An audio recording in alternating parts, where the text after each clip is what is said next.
Stillman and Company, 1025, 1063, the game streaming live on Twitter, Twitch, YouTube, and Facebook Live. We are live from the Busy Bee Plumbing, Heating, and Air Conditioning Game Nashville studios. We are presented by the Southern Bank of Tennessee. The chairman of the board, David Reed, is here with us today. Reed, I'm going to put you on the spot early. Go ahead, pull up the guarantee list because I just ching, nailed another guarantee when I said that Andrew Brunette was going to return as the Predators head coach. Today, Barry Trotz met with the media, and Barry Trotz said Andrew Brunette will return as the Predators head coach. So I believe I have just nailed in back-to-back weeks 2 guarantees.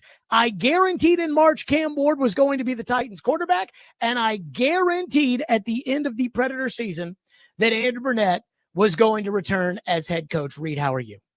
Good. What do you want, a cookie for that one? I mean, going 2 for 2 with Cam Ward thrown in there is not much of a. Come on, man. Oh, when I guaranteed the Cam Ward thing, that was when there was all the talk about picks. That was when there was talk about getting. Apparently, there was never talks about picks. They were talking about getting 12. Top 100 picks in the next 3 drafts. 30 picks over the next 3 drafts. You know, that was all the talk was pick. Was, you know, the Titans probably aren't going quarterback. And then when they weren't interested in Aaron Rodgers, they weren't interested in Sam Darnold, so they're going to take Cam Ward. That was still when people thought Shedeur Sanders might go number 1. And when it came to Andrew Brunette, again, Barry Trotz somewhat telegraphed it on our program at the end of the season. But there was Jonathan Marchessault all but calling out the coach in the exit meetings. And there was the long wait after the season was over until today, in which Barry Trotz finally announced Andrew Brunette was going to return as the coach. Now, I said last week, I was hearing he's coming back. Elliot Friedman said the same thing. Personally, I believe the Predators should have fired Andrew Brunette. The Predators are too loyal, and I don't know where that being too loyal or being too glass half full, I don't know where this comes from. Because it's not like the Predators have a rich history of success based on that loyalty, on all the optimism that the organization just seems to ooze with on a consistent basis. That's just the truth. I look at the team, and I look at the season they had, and I am not going to get up here today and tell you that I saw this coming. I saw it coming with the Titans. I didn't see it coming with the Predators. I thought the Predators were a solid team in 2023, 2024. I thought they were a play here or there away from the second round of the playoffs. And while I was not a fan of the goalie and I was not a fan of extending the goalie, I don't think goalie matters that much. So I thought they had a team that could compete. Again, they were right there with Vancouver, and their power play was abysmal. And they went out and added Steven Stamkos, one of the 2 best power play players of this generation, Ovechkin being the other one. I thought, hey, there might be a little bit of an adjustment period, but it's the NHL. Guys try hard for the first 10 games. They take it easy for a month and a half. Coaches start to get fired when teams don't play well at the beginning. Then those teams kick it up a little bit. Then the All-Star break comes. Then the trade deadline. Then teams start playing hard again. Then the playoffs. And I figured the Predators, with the core group that was good enough to make the playoffs the year before, adding in Steven Stamkos, Conn Smythe winner Jonathan Marchessault, Brady Shea, who was a number 1 pair defenseman in Carolina, I figured this team will be a little bit better. Everything that you saw on the ice, if you watch that magnificent Game 7 between Colorado and Dallas, or the magnificent Game 7 between Winnipeg and St. Louis, that's what I thought you were going to be this past year. Tough, deep, some good young players, some good veterans, and I thought you'd be competing for the second round of the playoffs. And once you get in the second round of the playoffs, I'm a believer in the NHL that anything's possible. That any of these teams that are in the second round of the Stanley Cup playoffs can win the cup. Because the margin of error is so small in this sport. I mean, just look at Winnipeg, St. Louis last night. But that's not what happened this year. 0-5 out of the gate. It was a train wreck. And it wasn't just 0-5 out of the gate. That wasn't the only losing streak they had.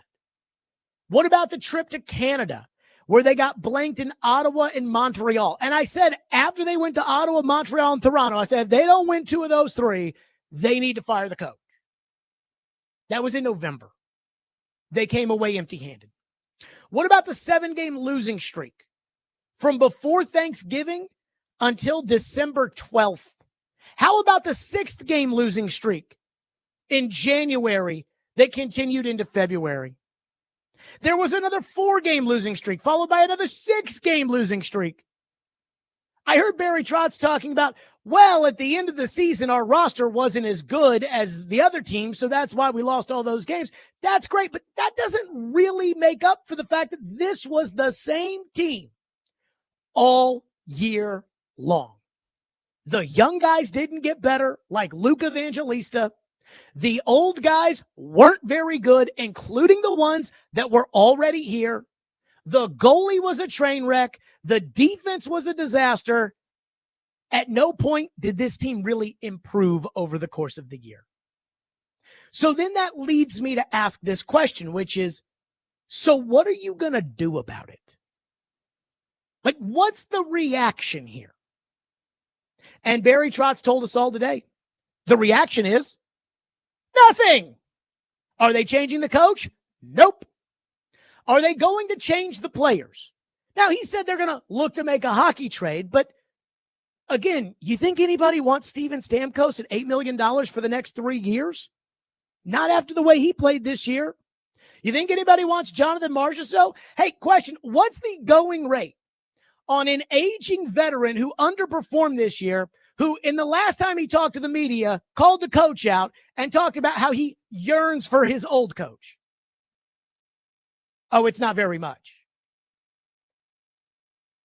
Roman Yossi's hurt with an issue of concussions. And last year when teams wanted Ryan O'Reilly at the deadline, Barry Trotz said, absolutely not. And don't even get me started on the goalie, who once again Barry Trotz went to bat for today. They're not going to change anything. Again, they can talk about mindset. They can talk about how they were 0-5 out of the gate and they never recovered. And I actually do believe that. I do believe that if Steven Stamkos in that first game against the Dallas Stars, with the excitement, with the anticipation, when he hit the post with about 3 seconds left in a 1-goal game, I do believe that if he buries that puck the same way Winnipeg buried that puck with 1 second to go last night, the Predators win the first game of the season and it's a totally different year. But guess what? That didn't happen. And we've played that Eric Dickerson cut time after time after time. This idea of saying, well, if this hadn't happened, if we had started out the season differently, if we could have done this instead, well, that's what losers say. The Predators need to learn, hey, the most important thing is to win. Again, not to almost win. Not to make excuses for why you didn't win. And this past year, it wasn't just that they didn't win. St. Louis didn't win this year. Colorado didn't win this year. You were the 3rd worst team in the NHL. And it doesn't seem to me like Barry Trotz is committed to one meaningful change to make next season any different than last season. I like Barry Trotz. I think Barry Trotz is a good general manager, although we will see. Because as good as he was in the first year, he was worse in the second year. The free agent signings blew up in his face. And I said, look, at the time, we argued tooth and nail on this radio station about the goalie. This time last year, after the Vancouver series, I kept saying, if you don't change anything and you keep running this goalie that doesn't win playoff series out there, you're not going to win any playoff series. And Willie and Chris Mason and Derek, and it was just a constant barrage of, well, that's not fair to Saros. Saros hasn't shown yet. Saros hasn't. Guys, if you don't change anything, Nothing is going to be any different. And I've said this with Barry Trotz. I said it when he signed Soros, and I said it during the Four Nations break when Soros got his fanny lit up by the U.S. I don't think there's any way out of this contract, and I don't think there's any way for them to survive this contract. But Barry Trotz had a choice. Again, he can't change everything. He's already committed to Stamkos, Marchessault, Shea. He's already committed to Soros. He took the job with the commitments in place to Forsberg and Yossi. But he could have done something. He could have fired the coach. Again, Andrew Brunette is a good young coach.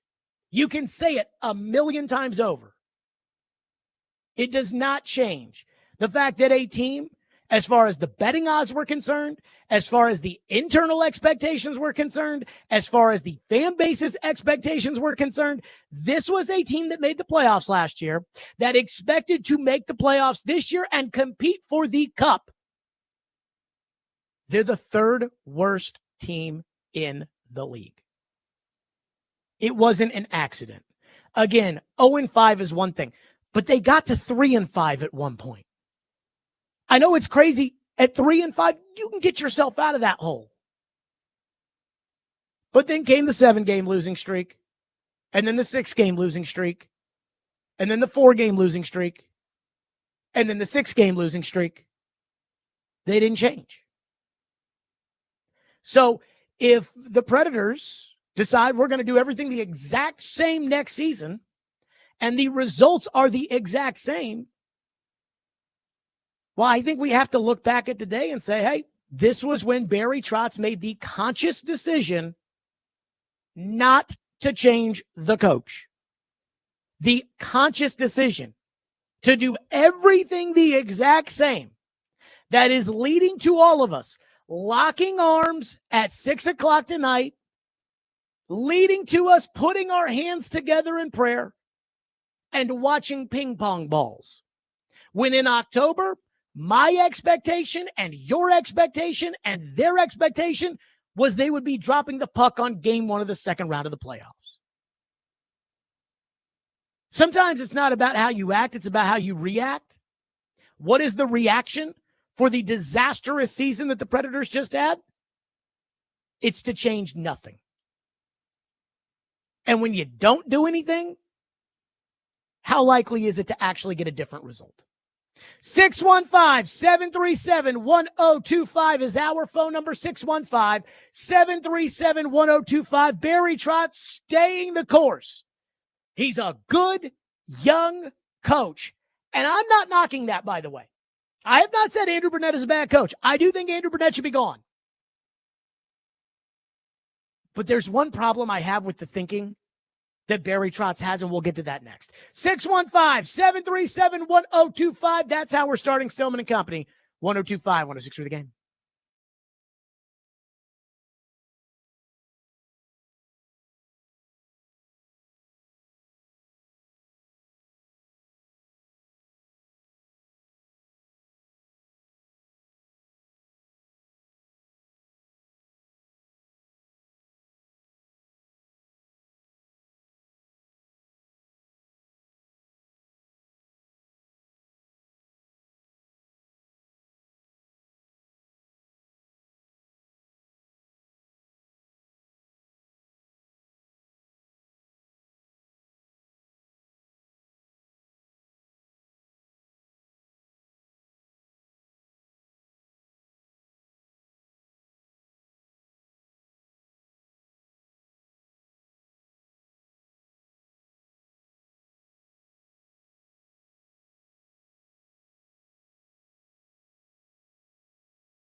going deep right now. You know, McDavid, those type of guys are all high draft choices. And hopefully we get our swings now. Chris in the back. Hey, Barry. Talking about looking forward specifically, Yeah. the immediate forward, the next year, given your faith in Andrew, like you've professed, what is your measure for success with him and this team that will justify your decision to keep him? Well, I think it's going to show a lot in the 5-on-5 play and the connection. To me, the indicators for how your team's going to do is always their 5-on-5 play, not your special teams. That's something that helps you win games for sure. But I think your measure of your team is your 5-on-5 play. Our ability to play on both sides of the puck on a very consistent basis, our ability to play unified on a very consistent basis, 5-on-5, will be a big determining factor. You think you'll know that pretty early on? Well, I honestly, everybody asks you when. I can tell you, I won a cup, and we didn't come together till about game 30, with that team. In the year previous, we won 2 years previous. We came together really quick and won the President's Trophy, and we didn't win a cup. So to give you a defined answer would be very difficult. But I'm hoping that the process sooner than later, for sure. There you go. That was Barry Trotz earlier today talking about Andrew Brunette, saying, hey, and I thought that was a great question that was asked by Chris Harris, who was like, hey, you say you believe in Andrew Brunette. How long is it going to take for you to know that you made the right choice to stand behind Andrew Brunette? And Barry Trotz goes, well, I think an indication will be 5-on-5 play. Which, again, very skillful answer by Barry Trotz, because there's no quantifiable, in what he said, there's no quantifiable data. Again, we can't just pull up the 5-on-5 statistic and say, oh, well, this isn't going very well, so are you going to fight? No, can't do that. He's not going to sit there and say, hey, we need to win in the first month of the season or else I'm making a coaching change. And I also thought it was convenient to talk about how, well, we won the President's Trophy and got knocked out of the playoffs. And then 2 years later, we ended up winning the cup and we didn't come together until game 30. Yeah, this team has the third best odds at landing the number 1 overall pick in this year's draft tonight. I don't think you had that issue in Washington. So one thing Barry Trotz keeps saying when it comes to Andrew Brunette is that he's a good young coach. And I have no doubt that this past season will make Andrew Brunette a better coach. He'll be a better coach because of this, or at least he should become a better coach because of the year that he went through. But that doesn't mean that it will make him a better coach for this team. And that's one thing that I think we're kind of losing sight of here. Again, I understand where Barry Trotz is coming from and wanting to bring Andrew Brunette back. I just don't think that it's very realistic. Well, he's a good young coach, and he will be better because of this adversity. Sure, for his next job. But what about this group? You can't tell me that he got through to this group this season. Andrew Brunette, for whatever reason it may have been, whether it was Jonathan Marchessault's an a-hole and they shouldn't have brought him in, whether it's Steven Stamkos is an old pop, Brady Shea can't play the system, UC Saros stinks, whatever it may be, Andrew Brunette failed this past season. It was a disaster from the opening puck drop. The young guys were supposed to take steps forward. They didn't. Luke Evangelista put up 32 points this season. Tommy Novak, the second-line center who started the year playing next to Steven Stamkos and Jonathan Marchessault, put up 22 points before he was shipped off at the deadline. So the young guys didn't get any better. The defense was a complete and total mess. It didn't get any better throughout the course of the year. I mean, I love Barry, and I'm glad that he's got the, scruples to come on our show every week when things aren't going well. But he kept talking about this Justin Barron And, you see Barron out there. I'm like, Barry, he sucks. And then at the end of the year, however you want to couch it, however you want to, he got called out by Jonathan Marchessault. Andrew Brunette did.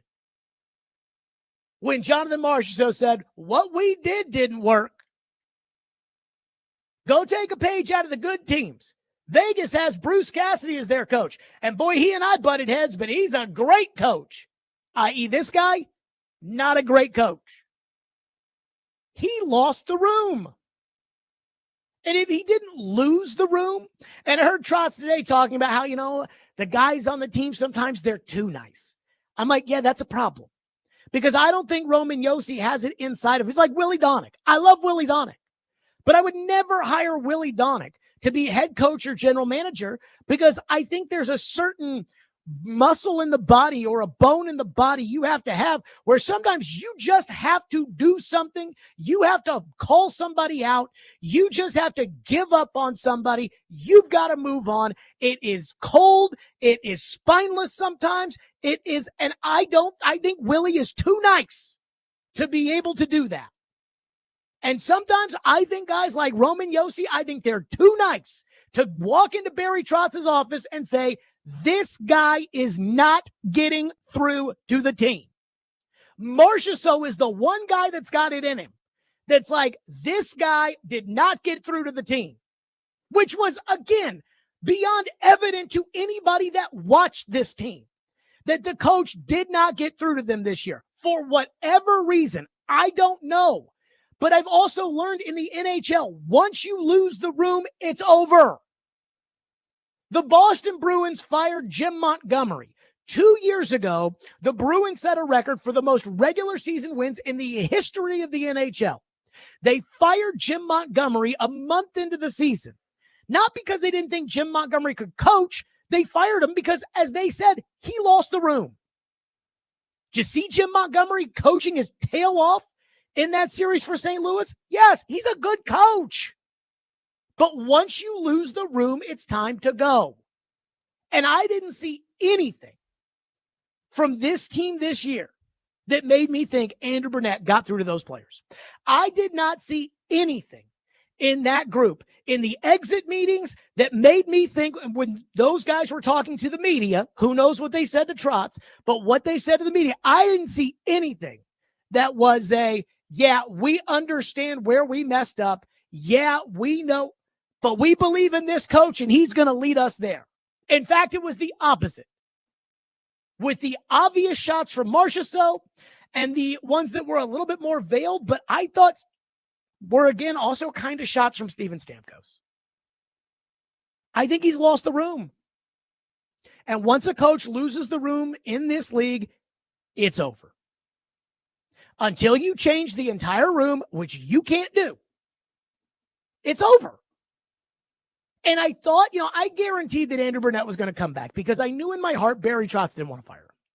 I knew in my heart that Barry Trotz looked at the way the season started, that he looked at Andrew Brunette and he said, I know Bruno's a good young coach. I know he can coach him. I know he did a great job 2 years ago when he was nominated for the Jack Adams. I know. And I thought, look, this is the Predator way. Loyalty, patience, just hoping it'll get better. It never works, but that is the Predator way. The only time the Predators have hung any banners in the arena is when Peter Laviolette, who had made his bones in the NHL in other places other than here, was the coach, when PK Subban was on the team, who, again, didn't do things the Predator way. But I had a pretty strong feeling Trotz was going to do it. Then I heard Marchessault's comments, and I was more 50-50 after hearing what Marchessault said, because I believe that Barry Trotz has been in this game long enough to know if you lose the room, it's over. As much as he believes in Brunette, as much as he wants him to be the coach, as much as he wants him to succeed, I think Barry knows you lose the room as a head coach, it's over. Well, again, I'm not convinced that Brunette hasn't lost the room yet. Like, I think he lost the room. Either he lost it or he never got through to those guys. And to me, that's kind of the same. And so while I do agree that he'll probably get better having gone through this year, he'll probably be able to lean on this experience in the future, especially when approaching free agency, adding veteran players to a core, reliance on a goaltender who's really not that good, whatever it might be, that he will have the experiences that he garnered from this past year that will make him a better coach. But I'm not sure it's going to make him a better coach here. I'm not sure it's going to make him a better coach for this team. I think the toothpaste is out of the tube. I think he's lost the room. And once you lose the room, I don't think you ever get it back. And I thought Barry was going to see that with those Marchessault comments. And I guess he didn't. So while, again, I like Brunette, I think Brunette's a good coach. I think the proof is in the pudding. Again, the guy's been a coach for 4 years, and he's been named, or 3 years, and he's been a finalist for the Jack Adams Award twice. So he obviously knows something. He's done well as an assistant coach in New Jersey a couple years ago in the way that their power play took off. But I also think that he lost the room. And I just think it's binary in the NHL, in a sport that readily fires the coach. That is, if you lose the room, it's time to move on. 615-737-1025. We'll get to your phones. 615-737-1025. Your reaction again, Barry Trotz's answer to what they're going to do differently after last season's debacle is essentially, in my opinion, nothing. But we shall see. That being said, I do think that there was one thing Trotz should have known was coming, and I do not like how he answered it, and I'm not sure. I think it may foreshadow a potential trade if they can make it, but I'm not sure they're really addressing the issue here. We'll get to that next in your phone. Stillman and Company, 102.5 The Game.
82 game season, why did Marchessault feel the need to tell us what he should have been telling Andrew?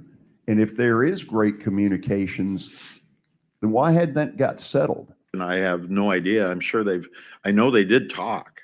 That wasn't Andrew's a really good communicator with all that. Why Marchie said it in public, you have to ask him, because I can't answer a question that I didn't give.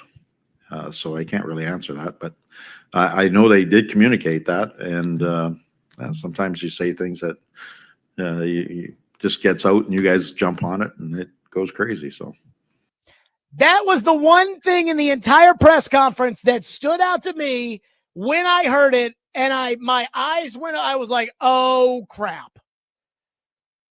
First of all, great question by George asking about the Marchessault comments. But again, and we did edit it because George asked the first question and he hit the first question. And that was his response to the second question about Marchessault. But play it again and read. I'm going to tell you when to stop. There's a very important part in here where I'm just going to say stop. And I want you to stop this on the, again, we all heard what Marchessault said about how the team didn't adjust very well, about how they need to take a page out of the good team's books, and about how he and Bruce Cassidy butted heads, but Bruce Cassidy's a great coach. Leaving the unsaid part being the guy I was playing for this year isn't a great coach. Play the cut again. 82 game season, why did Marchessault feel the need to tell us what he should have been telling Andrew? And if there is great communications, then why hadn't that got settled? And I have no idea. I know they Stop. did talk. That's all I needed to hear. I have no idea. 82 games. Clearly Marchessault hates the coach. Marchessault goes out there, and again, he didn't air out the dirty laundry because he even said in his comments, I've got opinions, I'll keep them to myself right now. But then again, took some shots. 82 games. Why wasn't Marchessault having those conversations with Andrew Brunette? Barry Trotz sits there and says, I have no idea.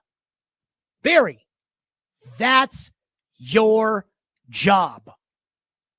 That is what general managering is. Everybody just thinks a general manager's job is to draft players and then hand them off to the coach, and then they're either good or they're bad, and good job general manager, bad job general manager. And while that is the most important aspect of being a general manager, that's not the only job for a general manager. Just like it's not the only job for an athletic director to hire a football coach. You're running the entire department. Once Marchessault's comments got out there, Barry Trotz, if he's going to keep Marchessault on the team and keep Andrew Brunette as the coach, has got to put out that fire. I mean, Barry Trotz should have had a much better answer to that question of, look, they talked throughout the course of the year. Clearly, Marchessault didn't agree with everything that Andrew was doing, but I've talked to Marchessault, and Marchessault believes in Andrew and believes in the way we're going. And I think next year when you show up to training camp, you guys will be able to ask him, and I bet you'll see how on board something like that. Instead, it was, I don't know.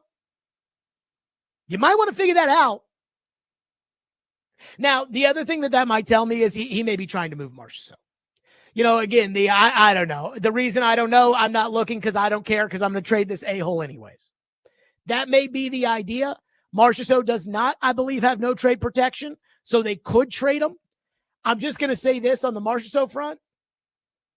I think it oftentimes, when you've got a dressing room full of guys that are going along and getting along, and you've got one disruptor in there, the most common reaction, and most of the time this probably is the right thing to do, the most common reaction is to lacerate the troublemaker and go forward.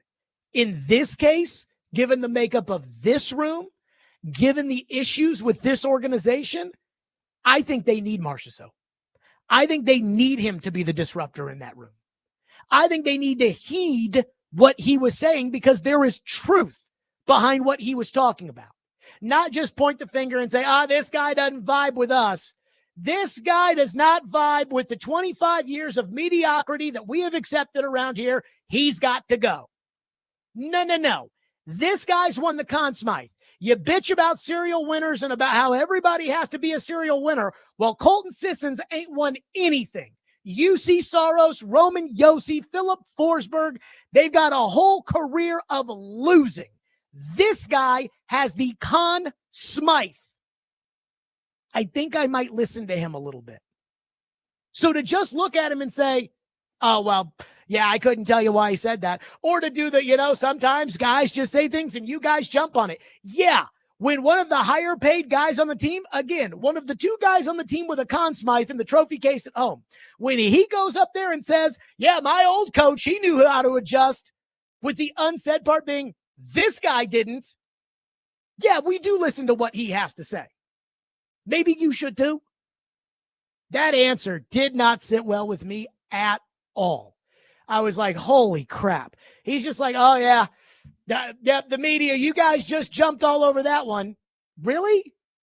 I mean, Elliot Friedman said on the midday show last week after Marchessault said it, or 2 weeks ago, or whenever he said it, Elliot Friedman said in Toronto, that would have been a 5-alarm fire if one of the players had come out and said that about the coach. And it was funny because I texted somebody, I said, well, guess what? In Toronto, they don't play football, and it's the NFL draft today. But in all seriousness, if it's going to be a 5-alarm fire in Toronto, shouldn't it be a 5-alarm fire internally for the Predators here? And instead, Barry's like, yeah, I don't have the answer, but yeah, he just decided to say it, and you guys ran with it. And yeah, because a guy who is one of the higher paid players, who's a veteran player in this league, who's got skins on the wall, has come in here and basically said, I'm not sure this guy's a good coach. Yeah, shocking that people would pick up on that. I know. Let's go to Colin, who's up next. Our phone lines are driven by WilsonCountyHyundai.com. I was going there for a hot second, so now it's time for you. Colin, thank you for calling. You go ahead. Jared, thanks for taking my call. I really hate this, but every time Barry speaks, I am less confident in him. His actions haven't matched his words lately. You don't sign 3 guys on the back ends of their careers to long-term, big money contracts if you're anticipating pain. Barry can say whatever he wants about Matt Duchene planning to retire here, but he welcomed in 3 guys to do just that. By the way, Duchene's still playing. You also don't re-sign an undersized goalie who has had no success when it mattered to an 8-year deal. You've harped on Saros. We've agreed on Saros this entire time. I'm extremely nervous about that contract. But even further, just go back on the point about him not following a plan. We had a plan set out when we traded Matthias Ekholm to start to rebuild, and we've deviated from that. I don't know. I guess maybe that 18-point game streak that we had changed everything, but we've deviated from the original plan, and so now we're left with this. Okay, so I'm going to disagree. So I'm going to push back here. Colin, thank you for your call. I agree with you on the Saros contract. I agree with a lot of what you said.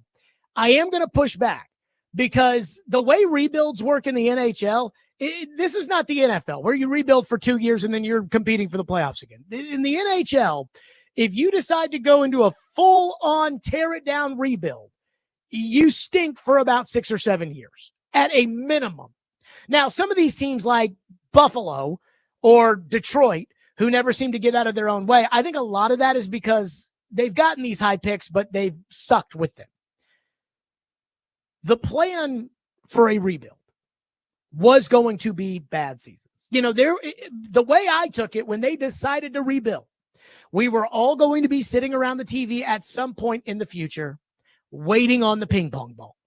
The way we are going to wait on the ping pong ball tonight to see if the Nashville Predators, Lord help us, get the number 1 pick in the draft or number 2. I'm good with number 1 or number 2. And so we're going to hope for the ping pong balls. But I figured that was going to be last year, not this year. They did go on the 18-game point streak. They did play wire to wire with Vancouver. Now, I would have gotten rid of Saros, and I would have pointed towards Askarov because, again, I'm convinced Saros can't win in the playoffs. And if you can't win in the playoffs, you're no good to me. But all he did was he went out and signed guys to contracts. He didn't give up any first-round picks or any second-round picks. He didn't burn any currency. He didn't do any of that.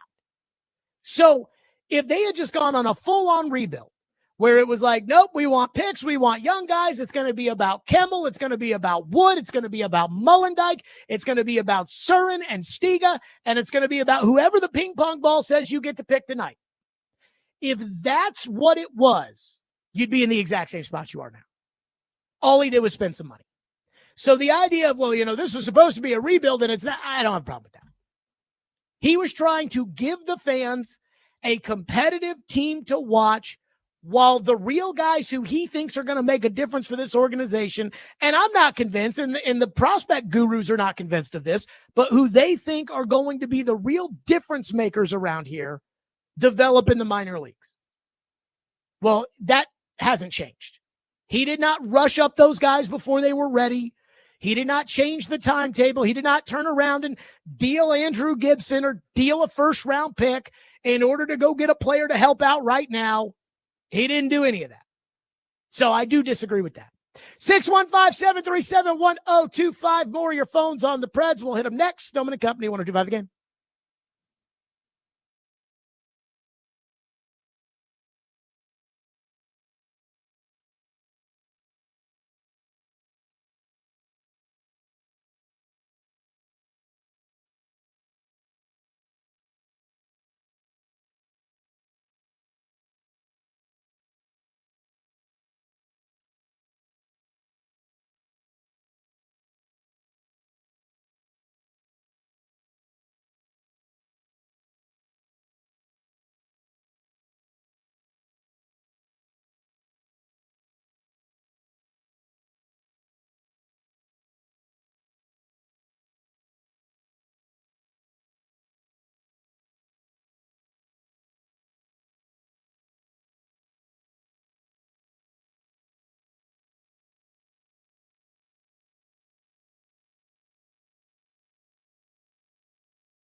In 2 months, UC Soros gets not only a pay raise, but he's locked into an 8-year contract. He's had 3 years of declining numbers. What's your level of concern as that's about to kick in? Well, I think my concern, obviously, I 5-on-5 is, or the way you play in front of your goaltender is paramount. Every team, you can take a goaltender, you can take, the Vezina Trophy winner, the top guys in our team in the league right now, and put them on our group this year. I think they would have declining numbers too. That's how I feel. So I believe I have a lot of trust in Juice. Juice has an ability he still moves very, very well. I think there's lots of tread on the tire. That was Barry Trotz today on UC Soros. Let me just say this. I completely disagree. And if you're of the belief that, hey, I think you could have taken any goalie and they would have stunk behind this team, or, the goalie is a reflection of how everybody else plays, sure, then don't pay the goalie. Why do you have to give the goalie a no movement clause if the goalie is not that important? The goalie sucks, and it's not his fault. But we have to give the goalie a contract because, Lord help us if somebody else plays goal. Does that make any sense to anybody? Because it didn't make any sense to me last year. And I have said this time and time again. Goalies are too fickle to be counted on to carry your team one way or another. I know Jonathan Quick stole a pair of cups in LA. I know Pecorine played out of his mind to get you to the cup final in 2017. I'm not knocking that. But I just watched the best goalie in the world absolutely crap his pants. And I still don't know how, after giving up a goal 5 seconds into the game last night, Winnipeg found a way to win. I mean, when it got to overtime, Winnipeg basically just said, we're just not going to let St. Louis shoot. Because when St. Louis would shoot, Connor Hellebuck would make a stop. And this is the best goalie on the planet. Connor Hellebuck would make a stop, and then he had to double check and make sure he had the puck. I think I saved it. If not, it's in the back of the net. You lose. But he's like, I think I saved it. And that's the best goalie in the world. I don't understand how, Soros is fine. And the reason that he was god-awful this year was because he's really not that important. It's about the guys in front of him. Then why did he get a contract that said he's important? I don't understand. So that one set me off as well. 615-737-1025. Chip from Mount Juliet says, sad to say, but I think Barry goes when Brunette fails, and I like Barry Trotz. See, I don't agree with that sentiment. The NHL is very different from some of these other sports. And in the NHL, the coach usually goes much sooner before the general manager. In football, and sometimes we have to remember, we're trained sometimes to think football. In football, the general manager picks his coach, and that's his guy. And so now it's John Robinson and Mike Vrabel. That's his handpicked guy, and he's rolling with him through thick and thin. And, that is a big sign of whether or not you can do the job if you put the right coach. In the NHL, you can be general manager and run through 9 coaches. Because the shelf life of a coach in the NHL traditionally is not the same as the shelf life of these other sports. How many coaches has Don Sweeney gone through in Boston? I'm watching the game last night, and I see St. Louis, and they've got Jim Montgomery on the bench, and then Claude Julian's the assistant coach. I'm like, my God, Don Sweeney's run through them. He's run through Butch Cassidy. How many head coaches have they run through? And I know that it's George McPhee and Kelly McCrimmon's in Vegas, but how many coaches have they run through? They fired Peter DeBoer because the shelf life for a coach in the NHL is just not very long. And I think because Barry is a coach, I think Barry's probably losing sight of this, but I feel like Burnett's lost the room. If this were Vegas, Brunette would be fired.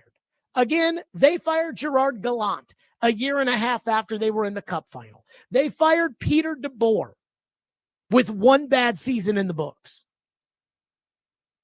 So if it's a typical GM coach relationship, Trotz should be allowed to fire Brunette. Again, Trotz should be judged, if we're being fair and not reactive to hearing a lot of things in this press conference that we didn't want to hear, and not being reactive to the fact that they sucked this past year when we hoped that they wouldn't. But Trotz should be judged on Wood and Mullendijk and Stiga and Surin and whoever they pick tonight, and the trade for Andrew Gibson and David Edstrom and all of that. That should be who he's judged on, which is probably about 3 or 4 years away. I mean, again, general managers in the NHL get like 6 coaches. So I don't subscribe to this, well, because Trotz is sticking his neck out for Brunette, then if Brunette fails, he's got to go. They start off 0-5 again this year, Burnett's got to go. And again, I wouldn't say that Trotz should lose his job. One texter says, I hope Marchessault's statements help create some good tension in the locker room. Everyone in that room should be holding each other's feet to the fire. I'm going to tell you, I don't think that's what's happening, because I just don't think that is the Predator way. One texter says, the more I hear from this presser, the more it sounds like words coming from a losing culture mentality. So I had a thought that hit me today. Like, it really, truly hit me. And I want to get to that. And so we'll do that next. Again, it was, I don't want to say like an epiphany, but it was something that I had never thought about before. But it involves both the Titans and the Predators and why they both suck. And a tale that is old as time. We'll get to that next. Stillman & Company, 615-737-1025. That's 615-737-1025. Here on the program. Nashville's best deal this week is celebrating National Barbecue Month. Get a $50 gift card to Central Barbecue in Capitol View for half off right now. Try their new barbecue sampler, ribs, wings, and barbecue sliders. Delicious. Go to theGameNashville.com/deals right now while supplies last. And it's also time for the 4th annual 615 Open Charity Golf Tournament. Cromwell Media, along with partners Fox 17, Outfront Media, and Social Indoor, are proud to announce that we'll be back at the Hermitage Golf Course on Thursday, May 29th to make a difference while having a great time. You can join us and a few guest media members, athletes, and musicians as we raise money for Folds of Honor. Donations will go to provide life-changing scholarships to families of America's fallen or disabled military and first responders. Sign up to play or sponsor at 615open.com.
Stillman and Company, 102.5, 106.3, The Game, streaming live on Twitter, Twitch, YouTube, and Facebook Live. We are live from the Busy Bee Plumbing, Heating, and Air Conditioning Game National Studios. We are presented by the Southern Bank of Tennessee, the Draft Lottery tonight at 6 o'clock, and our Draft Lottery special from Brew House in Cool Springs.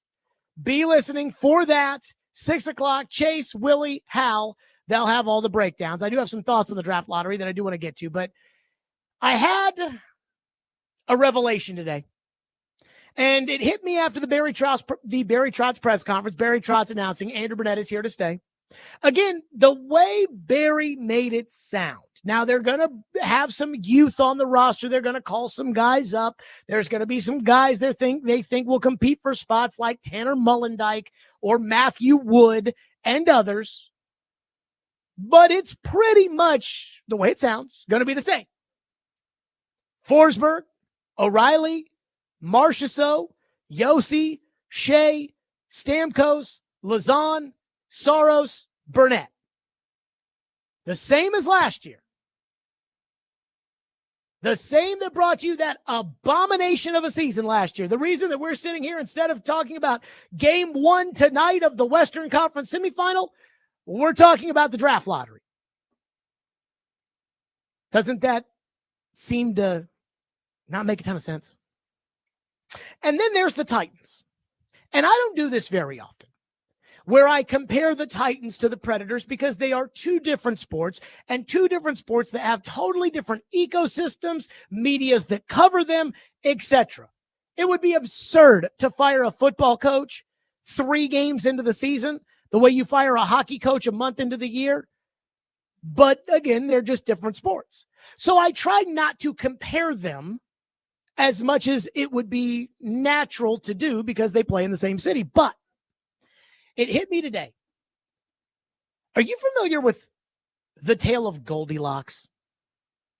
And about how Goldilocks went to the house of the 3 bears, and the father's bed was too hard, and the mother's bed was too soft, but baby bear's bed was just right. The father's porridge was too hot, the mother's porridge was too cold, but baby bear's porridge was just right. On one hand, I have the Titans. This is a team with an owner who wakes up one day and decides to completely change course every single year.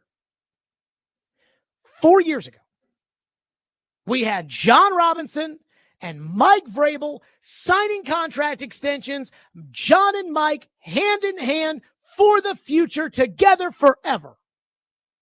That didn't even last a year. The next year, Rand Carthon was brought in for a collaboration. You didn't even know who was in charge between Rand Carthon and Vrabel. This shotgun marriage, they knew it was going to work. She made everybody clap when Rand Carthon entered the building, in spite of the fact that Rand Carthon hadn't done anything. A year later, Vrabel was fired. In comes Brian Callahan. Rand Carthon promoted. Chad Brinker promoted to president of football operations. What did he do at that time? Nobody knows. In fact, what does he do now? I'm sure a lot of people don't know. And a year into that, the owner has changed course again.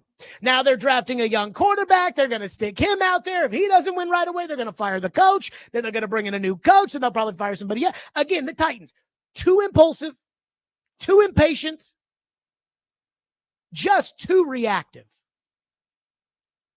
And then there's the Predators. The Predators are too loyal. Andrew Brunette had a nice season 2 years ago. He didn't get to the Stanley Cup final. They went 6 games into the first round of the playoffs. Sometimes going 6 games into the first round of the playoffs gets a coach fired in the NHL. I'm not saying Brunette didn't do a good job 2 years ago, because he did. That team was not expected to make the playoffs. That team was not expected to compete, and they did make the playoffs, and they did compete. But that was a year ago. UC Saros has been the Predators' starting goalie for 5 years. They have not won a playoff series in that 5-year stretch. Saros lost a play-in series to a now defunct and awful Arizona team in the 2020 bubble, in which he was abysmal. Saros last year, not very good against Vancouver. They haven't won a playoff series with him as the goalie. And yet they committed 9 years with essentially a full no move until the very end of this average goalie. Well, Jared, he was nominated for the Vezina Trophy. Did he win it? Oh, no, he did not. I remember how shocked we all were when John Hines got fired because, again, that so goes against the grain of the Predators. He had given a little bit of reason for them to keep him, and usually that's all you need is just a little reason, and then they'll keep you. 8-year contracts for guys like Ryan Ellis and Ryan Johansson that clearly were on the downturn and in some cases maybe not totally committed. But those are our guys.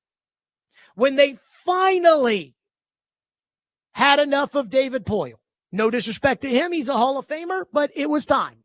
Even he admits it was time. They passed it off to his handpicked former lieutenant. They're too loyal. They're too patient. Again, they're both in the same spot. The Titans are awful, and they just had the number 1 pick. The Predators are awful, and we are hoping that they will land the number 1 pick. They both spent a boatload of money in the previous season's free agency, only to come out immediately and stink up the joint. But their mindsets are polar opposites. And in both cases, they end up in the same spot. One team is too impatient. They're too reactive. They change course every 5 minutes. They rely on no experience. Chad Brinker has no experience. Mike Borgonzi's never been a general manager. Brian Callahan was an offensive coordinator who didn't even call plays. Meanwhile, the Predators, David Poile, that's all he had. Experience. Was it good experience? Not really. But that's what he had. Barry Trotz. Never been general manager before, but he's got all that experience of being a coach and being our coach. Andrew Brunette, experience. What did Barry Trotz say today? He'll be a better coach today because of what happened yesterday. Too patient, too loyal. And just like in Goldilocks, the right porridge, the right bed, it was in the middle. The Titans need to be more patient. John Robinson made a bad trade with A.J. Brown. It doesn't erase all the winning that they did outside of it. Mike Vrabel was a former coach of the year, not a coach of the year finalist like Andrew Brunette has been. He won coach of the year. And 2 years later, he was gone. The Titans had this big plan around Rand Carthon and Will Levis, and now they're both out of a job. Too quick.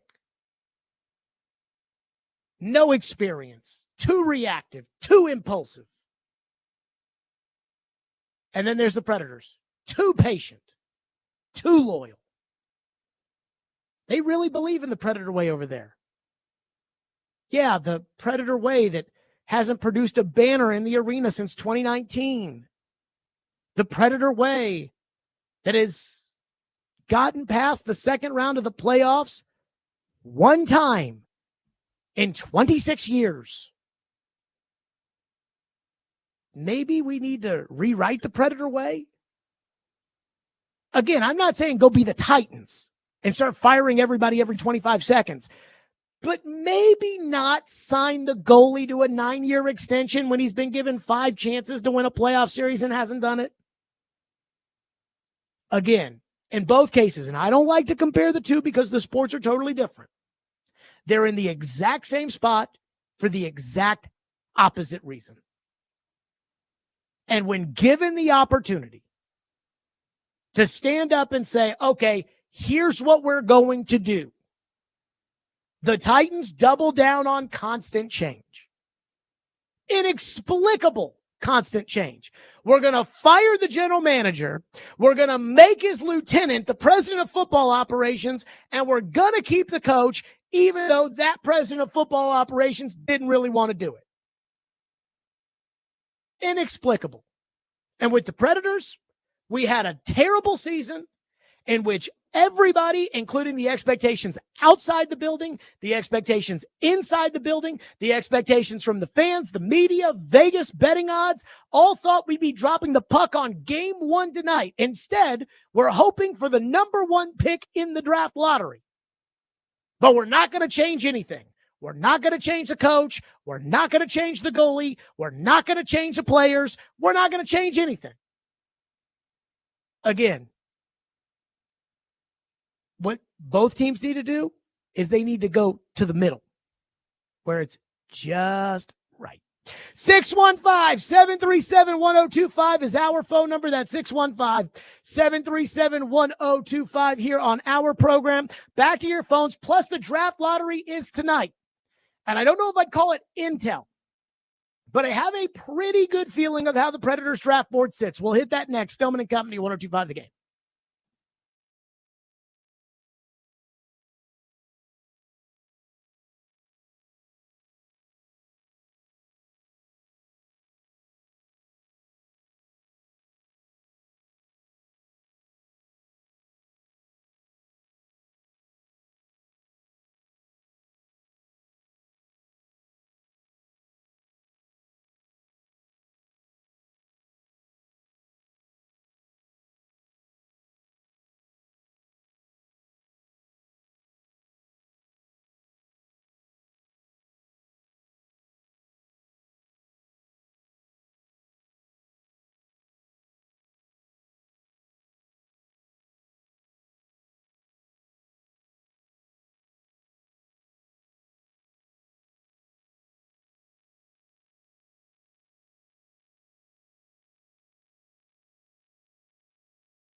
And in terms of draft capital, going forward this year, we've got 3 first-round picks for the first time in our franchise history.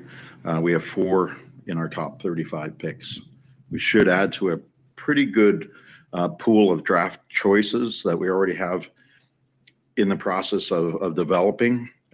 So we should hopefully with our this week, our scouts are in for meetings that we should add to a fairly deep playoff pool or a prospect pool. I'm excited about the possibilities in the draft. I mean, regardless of the outcome of the lottery, which is pretty exciting, tonight, we know we'll have a top 5 pick at least. And with any help with the rabbit's feet and all the other things that we got going on, hopefully it's a little higher than that. But we're excited about that because you're going to get a top player to that really strong pool of prospects and deep. And then the lottery, depending on what happens on the lottery, will probably dictate what we do in the draft. Okay, there you go. That was Barry Trotz talking again about the draft lottery tonight, 6 o'clock. We've got a special brew house in Cool Springs. Go on out. Chase, Willie, and Hal. Reed, should we do it? Should we play the NHL draft lottery thing from tankathon.com? Just sim the lottery right here and see what happens? Just do it. Let's see what happens. Okay, as of now, the Predators have the odds at number 1 at 11.5%. I have probably simmed a million lotteries, and 4 seems to be the most right. Let's just click once and see what happens. Click. Oh, no. 5. Again. Seattle picks 1, Philly picks 2, San Jose 3, Nashville, Chicago, Nashville at 5. That is unacceptable. And I'm going to tell you why I think this is unacceptable. Because while I don't have access to the Predators draft board, and they would never tell me, I do feel like I've got a pretty good idea of what they want. So there are 2 top players. My understanding is originally I thought there were 3 top players. There's 2. There are 2 creme de la creme top players. There's Michael Misa, who is a center out of Canada, who is 6'1", and there is Matthew Schaefer, who is a defenseman out of Canada, who I think is big, lengthy, and can freaking skate. I mean, like a true number 1. I believe he's like 6'2", 190, something like that. Then there are 2 other guys. James Hagens, a 5'11 senior or a center out of BC, who is American, and Porter Martone, who is a winger at 6'3", 207. He's also from Canada. Now, he's not a center, which is what the Predators have been saying, and everybody knows that they desperately need, is they need to get up at the top of the draft, and they need to draft a Nathan McKinnon. They need to draft a Connor McDavid. They need to draft one of those impact centers. And quite frankly, that doesn't really exist. But Misa is a step behind that. That's who they need. My guess, and I want to be very careful when I say the word guess, because I do think that this is built off of some info. But again, I have not seen the draft board. It's not like Barry Trotz has told me this is how they see it. I believe the Predators board is this: Misa 1, Schaefer 2, Hagens 3, Martone 4. If they end up at 5, there's 4 guys they could pick from. There's Anton Frondell, who is, I believe he's Swedish. He's a center, but he went to some world championship, some world juniors or something, and he stunk, according to Scott Wheeler in The Athletic. There's Caleb Denoyer, who's a 6'2" center out of Canada, but he's kind of more, he profiles more as like a third line center, kind of like a Charlie Coyle type, than more so like a true number 1 center. And then there's another guy, Roger McQueen, who is Canadian. He's 6'5", and he can play supposedly center or the wing. He's kind of one of those guys that Roger McQueen could end up being the best player in this draft, or he can end up being some bum. And so if they end up with the 5th pick, then it's between Frondell, Denoyer, and McQueen. But the way the Predators want it, I think they want Misa. Misa in the OHL this year has played in 65 games, has 62 goals. That is a goal a game, and 72 assists, 134 points. Porter Martone, who is in that second tier of prospects, Porter Martone has 98 points. 98 points in the same league in 57 games is very, very, very good. It's not 134 and 65. The Schaefer kid, they say moves like Cale Makar. You know, one of those true elite defensemen. You know, one of those Drew Doughty types in his prime. One of those Victor Hedman types. You know, one of those. Remember PK Subban when he got here? That kind of defenseman. And then the Hagens kid, he's supposedly good. First line center. Probably goes back to college next year. Maybe needs a little bit more time to cook, but should be a first line center. And so I'll put it to you like this. The Predators, like everybody else, they want to get the number 1 pick in the draft. They'll be okay at 2. My sense is if they end up with the second pick, they'll live with it. And they'll say whoever doesn't go between Misa or Schaefer will take it too.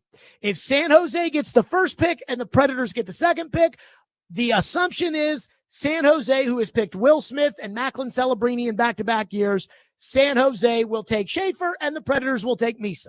If Chicago gets the number 1 pick and the Predators get the number 2 pick, it is probably more likely that Chicago goes with Misa and then the Predators take Schaefer. My understanding is the Predators will be happy either way. If they end up at 3, they'll suck it up and they'll take Hagens and they'll be okay with it. If they end up at 4, again, they'll suck it up and they'll take Martone. If they end up at 5, we should all be depressed. And I know Trotz says, we'll get a good player no matter what. My guess is Trotz is going to try to use those those other first round picks and other picks and everything else in order to try to move up to the top and get Misa or it's not going to work. He will not be able, in my opinion, he will not be able to move up a spot if they are picking 5th. I think they will pick 4th, and that means it will either be Hagens or Martone. It'll probably end up being Martone if I had to guess. 615-737-1025. Nick in Franklin say they do get the number 1 pick tonight. What would you take? The perennially good defenseman or Misa? The answer is Misa. That's who I'm taking. I believe in the big boy forward. I also believe, and I don't know how many years Yossi has left. And if he keeps getting concussed, it's not that many. But I also believe that what they should do is they should have Yossi next season. I know Hal Gill's crapped on this. Trotz, I actually asked him the same question, and Trotz seemed to be more open to it. But I would put Tanner Mullendijk on that first pair, and I would hope that eventually I can pass the torch from Yossi to Mullendijk. And Mullendijk can be that number 1 defenseman on a good team that's got a bona fide ace at the top in Michael Misa. One texter says, I believed a long time the Predators didn't have a winner's mindset, and today's presser confirmed it. You know, somebody said to me after the Marsh Show comments, and I'm not going to say who said it because if they want to say it, they can say it.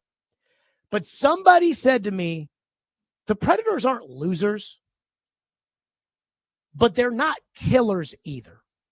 And that was after the comments Marchessault made where he said, you know, hey, in Vegas, Bruce Cassidy, we make adjustments. We need to take pages out of the Vegas book. I think that's the perfect way to sum it up. The Predators aren't losers, but they're not killers either. And I have to believe that as an organization, they just need some sort of ruthlessness that is, look, I know this is a little spineless. I know this is a little cold. I know this is a little uncomfortable, but I'm doing it because this is what the franchise needs.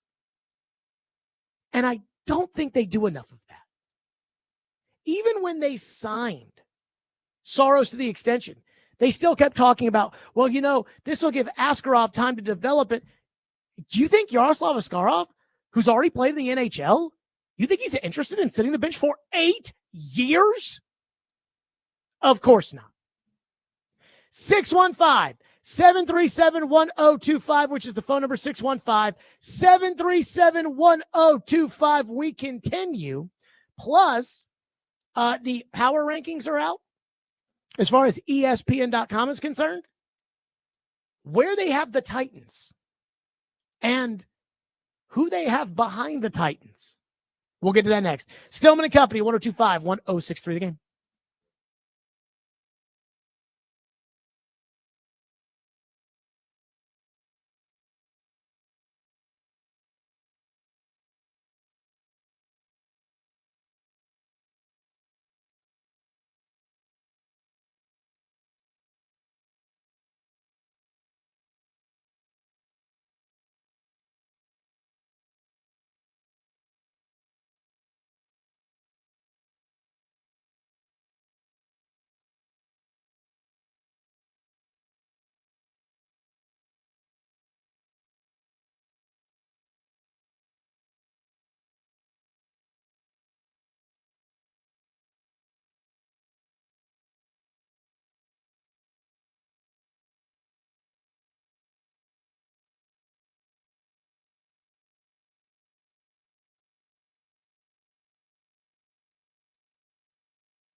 Tennessee needs that in a big way. We've talked. They haven't had that marquee guy to let the team kind of rally around him. I think he can be that, and he does it in a way where it's not me, me, me, me. It's humble, it's work, and then I'm going to go out in the field and show you me, me, me, me with some of my great plays that way. And I think that's what I like about what Tennessee's doing here. They seem it's a little Kansas City-ish, right? With the structure maybe of the organization to a degree. And I look at Borgonzi, comes from Kansas City, and he goes, wait, I just saw a gym rat and a guy that was ultra serious about his game and Patrick Mahomes. This guy's got some of that same attitude, some of that same arm talent. Let's build around that. And I came from Kansas City where we collected quarterbacks every year for the future, for now, whatever. So that makes sense to keep Will Levis. And, hopefully they're listening to Borgonzi. He's obviously learned some football and knows how to evaluate some talent from what he's done in Kansas City. And I've liked the moves they made. I thought they had one of the better drafts in the whole NFL, really. Man, who did the Titans pay Chris Sims? Goodness gracious. sitting there talking about, he's like Mahomes. He's just perfectly humble. And Borgonzi, this guy, he's been in Kansas City. He knows. You know who else has been in Kansas City? Chris Ballard. You know who else has been in Kansas City? Ryan Poles. You know who else has been in Kansas City? Matt Nagy. But, hey, I guess, they all know they're from Kansas City. So ESPN's latest power rankings are out. And according to ESPN, the way that they came up with these power rankings, quote, our power panel of more than 80 writers, editors, and TV personalities evaluates how NFL teams stack up against one another, ranking them from 1 to 32. And the Tennessee Titans are, drum roll please, 31st. Ahead of one team, the New York Giants. Now, let me say this. There are a couple things I want to get out of the way. Just because these are ESPN's post-draft rankings does not mean that this is what it is going to be like in the fall. If you'll remember last year, everybody thought Denver was going to suck. They made the playoffs. If you'll remember the year before that, everybody thought the Texans were going to be awful. And they made the playoffs. So let me throw that disclaimer out there first and foremost. Secondly, let me just say this. If the Titans played the Giants today, I would pick the Giants. The Giants have 3 pass rushers. The Titans don't have 1. The Giants have the better wide receiver in Malik Neighbors, and the Giants have the better left tackle, Andrew Thomas. And again, we're talking about playing a game to win today.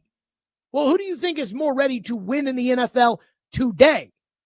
Russell Wilson at quarterback or Cam Ward, who's never taken a snap and doesn't take snaps from under center? So, my 2 disclaimers are they're 31st ahead of the time. My first disclaimer is just because that's what the power rankings say doesn't mean that's exactly what it's going to be. And my second is Titans, Giants, heads up today. I'm taking the Giants. But if the Titans finish 31st or 32nd, what does that mean? It means they will win 4 games. Because over the last couple of years, the teams that have had the first, second, third pick in the draft usually have about 4 wins. So what would 4 wins mean for the Titans? Well, number one, it means that Brian Callahan and the entire coaching staff gone. Second, and this really should be first, if the ESPN power rankings play out, how much will we be lamenting the fact all next winter long that the Titans did not take the Giants trade offer? Because if the ESPN power rankings are right and the Titans are 31st, that means they'll be picking second. The Giants will be holding the first pick. So that means that because you had to have Cam Ward, you won't be able to take what could be a better quarterback in next year's class, which is supposed to have much better quarterback candidates. And you won't have the Giants pick, which would allow you to take the best player in the class who's not a quarterback, and you still would have had a really good player if you had stood and picked at number 3 this year. And then 3, if they end up with 4 wins after ranking 31st in the league, Mike Borgonzi and Chad Brinker, if Amy doesn't fire them for only winning 4 games, which is certainly would not be out of the question, will 100% be on the hot seat. And then the entire offseason next year will be this super defensive, we're not trying to get fired type of offseason of acquisition. And I just don't think that ever works. And I know, the power rankings aren't always right, Jared. I know. Denver and Houston the last couple of years. But that's also ignoring what Denver and Houston did that you haven't done. They spent money. According to Spot Track, the Texans spent the 6th most money on their roster of anybody in the entire NFL in 2023. The Broncos were 14th in terms of cash spent last season. Now, the Texans get bumped up a little bit because they had the number 2 pick and the number 3 pick. So that's like $30 million and then $28 million, in terms of cash that they had to pay out to CJ Stroud and Will Anderson. So that bumps them up a little bit, but still, they spent the 6th most money in the NFL that year. The Broncos spent the 14th most money in the entire NFL. According to SpotTrack, the Titans are currently 26th. So my question for all of you is this, and I don't agree with everybody at ESPN, and of that 80-person panel, I'm not sure that I agree with a lot of the people that are on there. I certainly don't agree with Dan Orlovsky often. I don't agree with Louis Riddick often. I don't agree with Ryan Clark often, and I assume they're on that panel. TD and I got into it last week about Shedeur Sanders. Again, I like TD. I trust his opinions, but I don't agree with him all the time either. And I assume he's on that panel. But man, I keep trying to figure out, if you're not going to get the extra picks to rebuild the team by trading Cam Ward, and you're not going to spend the money in order to, protect your investment by getting better players around him,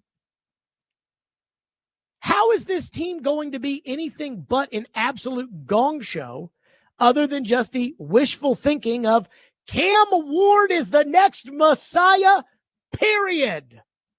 No ifs, ands, or buts. Which, by the way, is the same thing that you guys did last year with Bill Callahan and Will Levis as the quarterback.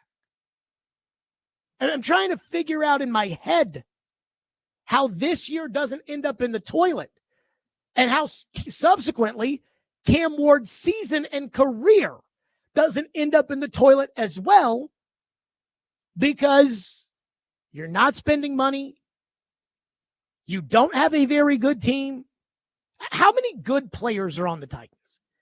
Guys that you would look at in the NFL and you would say, that is a good player. Good. Good. Not that guy can start in the NFL. They have enough of those. Guys like Dan Moore, he can start in the NFL. I know he can start in the NFL. He starts in Pittsburgh. But good. Where teams look at you and say, man, that's a good player. Simmons.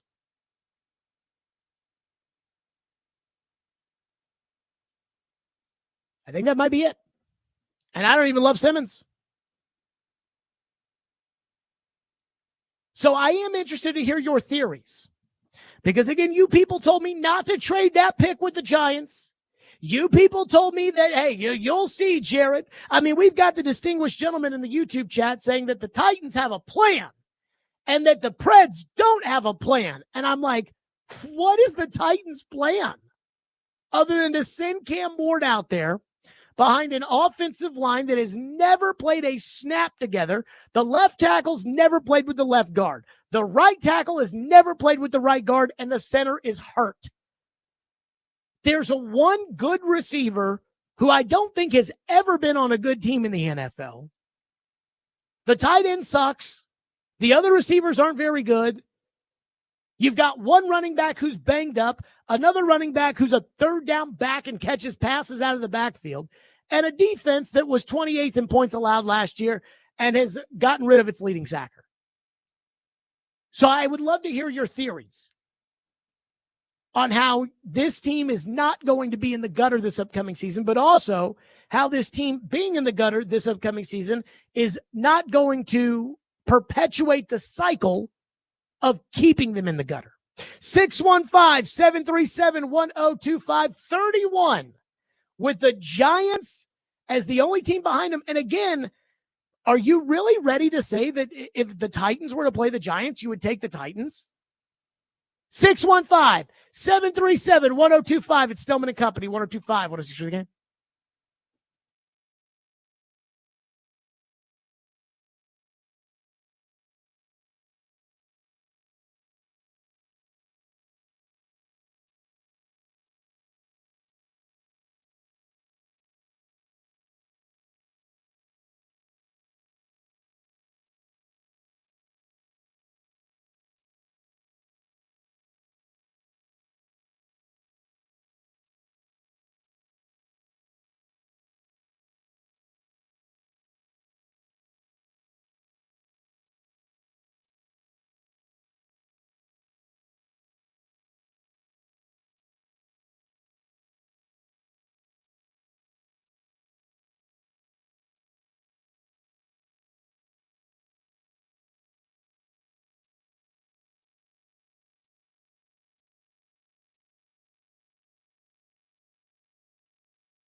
Last week, you guys basically said that no matter what happened in the draft, you weren't going to be able to fill every hole on this roster just last weekend. So now that the dust has settled, what positions do you see on this roster where you're kind of looking for somebody to step up to kind of fill those holes that aren't filled yet? I think we have some young players in the secondary that we're looking for some jumps, the corner position in particular. You know, you can throw the nickel in there as well, all that together to see how that shakes out. Got some young linebackers that we need to step up. Obviously, we added Cody to that group, but there's some young players that we need to see them improve and play better. And then obviously, anytime you can add more depth at either front, offensive line, defensive line, I mean, those are always things we're going to be looking for. That's never going to change. You know, you never really ever feel like you've arrived at those spots because ultimately you still have the injuries are out there somewhere. You know, it's just inevitable with the way the game is that you're going to have guys step up. So those spots I think are ones that we're kind of always looking at and looking for some young players to step up. You know, and the receiver position is going to be really competitive, I think, from top to bottom with the veterans we brought in, with the young players that are coming in as well. So there's going to be some spots where young players are going to compete. There's going to be some spots where we're going to keep looking through all the process where those spots can be, and some of it's dependent on what's available, and some of it's going to be dependent on how guys play and over the course of the spring and into training camp. There you go. That was Brian Callahan asked about holes on the team. He's like, yeah, secondary, inside backer. And we're going to need to develop some guys because of injuries.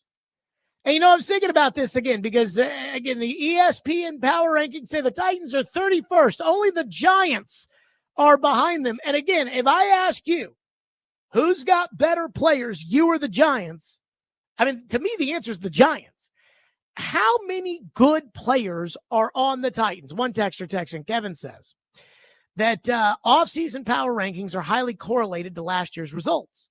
Well, great, but outside of Cam Ward, what's the major change the Titans have made? They added Dan Moore? Like, that's it?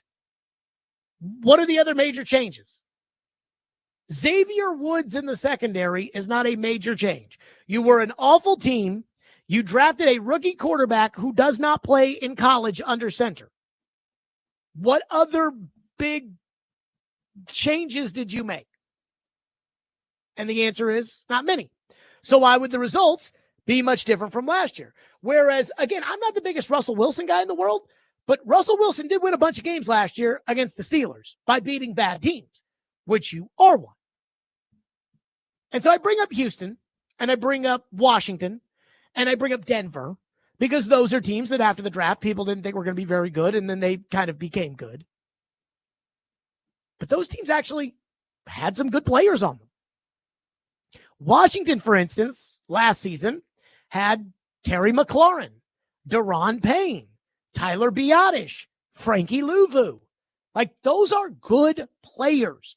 Frankie Louvu is one of the best off-ball linebackers in the NFL. Tyler Biadasz is a Pro Bowl center from the Dallas Cowboys when they had one of the best lines in the league. Terry McLaurin is legit. Denver had the defensive player of the year, Patrick Surtain II, Cortland Sutton at receiver, Zach Allen as a sacker, and Nick Bonito, who I had never heard of, but was a second-team All-Pro last year.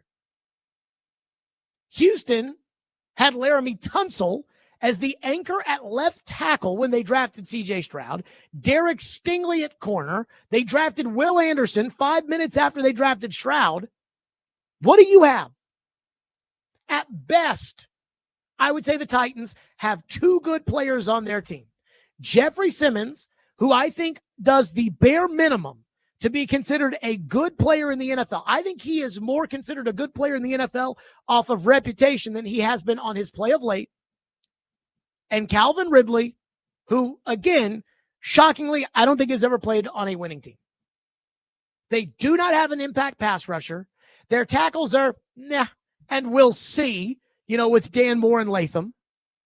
And their best corner has a bum wheel and is facing criminal charges for allegedly shooting up a car dealership. That's why I'm saying, hey, the Titans need to add Jalen Ramsey. But Jared, Jalen Ramsey costs money. Yes, it's not your money. It's not my money, but he does cost money. But he's better than what you have now. That's why I think the Titans should add Mark Andrews. But Jared, Mark Andrews costs money. I know. But again, what did Houston do when they drafted CJ Stroud? They spent money. What did Denver do? They spent money. Again, I don't totally understand this. You need to add on defense, but at this point, it feels like the Titans are pretty much content with what they have without adding a Jalen Ramsey type. They're more likely to do what they did last year when they added Quandre Diggs and Jamal Adams right before training camp for peanuts. And what did they get out of that? Like they're trying to thread this needle of developing the quarterback without spending a lot of money and without having a lot of draft picks.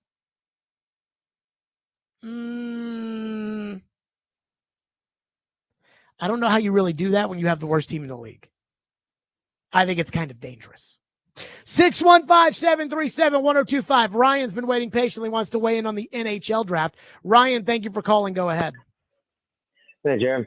Hey, honestly, on this draft, I hope the Preds finish second, and I hope San Jose wins. Because I don't know if you've heard or not, but the GM of San Jose has already come out and said that if they land the number one pick, they are willing to trade down for more assets, more draft capital, and they're looking for defensemen. Preds have got all that. I mean, you can't script it any better than giving it to Barry Trotz right there, saying, hey, let San Jose win, call up San Jose's GM, and give him what he wants, even if it costs. Why don't you want you to win? I'm saying if, like, say the Preds finish second. Like, I want us to win, but San Jose is only saying if they land the first pick is the only way they're trading down. If they land second, third, they're not moving. But if they land the first, they're willing to trade it away. So do like the Vancouver Canucks there with the Sedin twins. You can go, even if it costs more, like you get your defenseman that's we want, that's supposed to be Cale Makar, and you can possibly get your center and Michael Misa and the first two picks. Yeah, I mean, no, they're not trading you to where you can have both. Like if San Jose gets the first pick and you get the second pick, San Jose is not dealing the first pick for you to give them a bunch and still get to pick second. Like they're taking a player.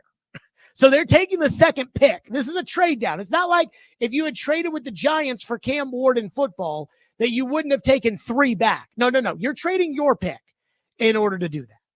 615-737-1025, which is our phone number. That's 615-737-1025. So I pissed off a bunch of people on Friday with saying something that I just don't understand is worthy of pissing anybody off.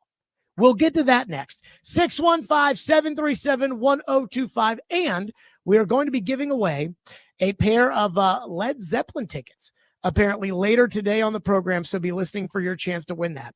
615-737-1025. Stillman & Company, 102.5, 106 for the game.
Stillman and Company, 1025, 1063 The Game, streaming live on Twitter, Twitch, YouTube, and Facebook Live. We're live from the Busy Bee Plumbing, Heating, and Air Conditioning Game Nashville studios. We are presented by the Southern Bank of Tennessee. 1 hour from now, Predator CEO Sean Henry will join us on the program. 2 hours from now, live in Cool Springs at Brew House.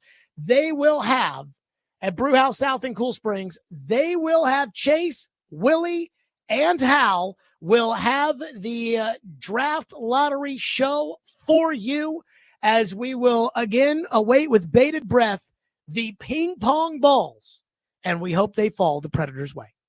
So I angered a lot of people on Friday because Brian Callahan, Mike Borgonzi, they've come out and they've said they're not going to name Cam Ward the starting quarterback right away. They're going to have a competition, and they say it's a real competition. Now, they said the same thing about right tackle last year, and it wasn't a real competition, and they didn't even have anybody capable of playing the position. So I don't know how seriously I take them saying that there's going to be a competition at the quarterback position, but it opened the door for the conversation that Cam Ward may not be the starting quarterback on week 1 of the 2025 NFL season. And I have said, I believe where we sit today, without having seen training camp, without having seen a preseason game, Cam Ward should start the season on the bench. Now, I am willing to watch the preseason, watch training camp, and if he's ready to go, fine. I'm ready to say, put him out there. If he's ready and you think he can handle it, and we think he can handle it, and we've seen enough, fine. But I'd rather be too careful than not careful enough. And yet on Friday, when I talked about, hey, I probably would, as of right now, if I was general manager, I would give everybody the impression that Brandon Allen might be the starting quarterback of the Tennessee Titans. And people could not believe it. Oh my God, can you believe what Jared said? Oh my God. There was one guy in the YouTube chat who an hour ago said, hold on, let me pull it up. I want to make sure I get this right. I still can't get over Jared wanting Brandon Allen to start over Cam Ward. Then facepalm emoji. Can I ask why it's so offensive to say, hey, let's make sure that the young quarterback is ready before we stick him out there, before we start the clock on his career, before we put him behind an offensive line that at best we hope is going to be this upcoming season. Nobody is expecting that the Titans will be any good. And it's going to take time for that offensive line to gel. And that's even if the offensive line is good. I mean, we've assumed for 3 years in a row that the Titans offensive line couldn't be as bad as it was the year before, only to see it be worse. I mean, I remember when they signed Andre Dillard and everyone's like, all right, they're good at left tackle. That's going to be better than Dennis Daly. It was not.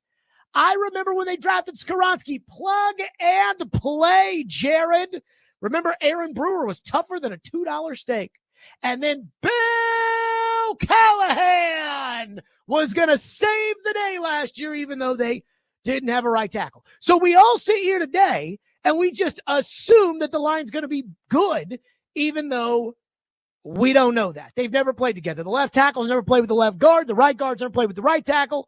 And again, Cushenberry's coming back from injury. We don't even know if Skoronski is any good. We don't know if Latham is going to blossom as a right tackle or not. And Lloyd Cushenberry wasn't very good last year, and that was before he got hurt, and now he's returning from injury. Also, Cam Ward doesn't play under center. A bunch of people were texting in Friday and said, Cam Ward does play under center. So I watched Cam Ward's highlight reel from the ACC Digital Network this morning. It was like 14 minutes of Cam Ward highlights. Cam Ward porn for you Titan fans out there of just him throwing to wide open guys running down the field for touchdowns. There was one play against Virginia Tech where they brought in the goal line package and they made it look like they were going to run, and Cam held the ball all mellow and cool and then just lollipopped one over the top to a wide open Elijah Arroyo who ran into the end zone for a touchdown. One play of his entire highlight reel last year that came from under center. So how many snaps did he take under center last year? 5? Yeah, you can't do that in the NFL. But again, the question that I really have for everyone is why, when I bring up the idea of sitting Cam Ward on the bench, do you all get so worked up? Is it really that offensive to say, he could use a little seasoning? No, Jared. Why? Derek Carr started right away. Whoop-de-freaking-do. Patrick Mahomes didn't. That doesn't mean that Patrick Mahomes sucked. Fair to say? And what's the worst thing that happens if you start Brandon Allen and you go 0-4? What is the worst thing that happened there? That you and me will have wasted 12 hours of our lives on Sunday over a month-long period watching this team go 0-4? But wouldn't you accept 12 miserable hours if that meant helping develop the quarterback in the long term so that on Sunday after Sunday for, 12 years, you can root for your team with a quarterback that can lead you to victory? I guess I just don't understand why so many of you were offended on Friday at the idea that Cam Ward is ready and that you would be so offended that maybe he's not and he needs to sit on the bench. Again, I'm not saying Cam Ward sucks when I'm saying he needs to sit on the bench. I'm not saying Brandon Allen is going to be a better NFL quarterback right now than Cam Ward.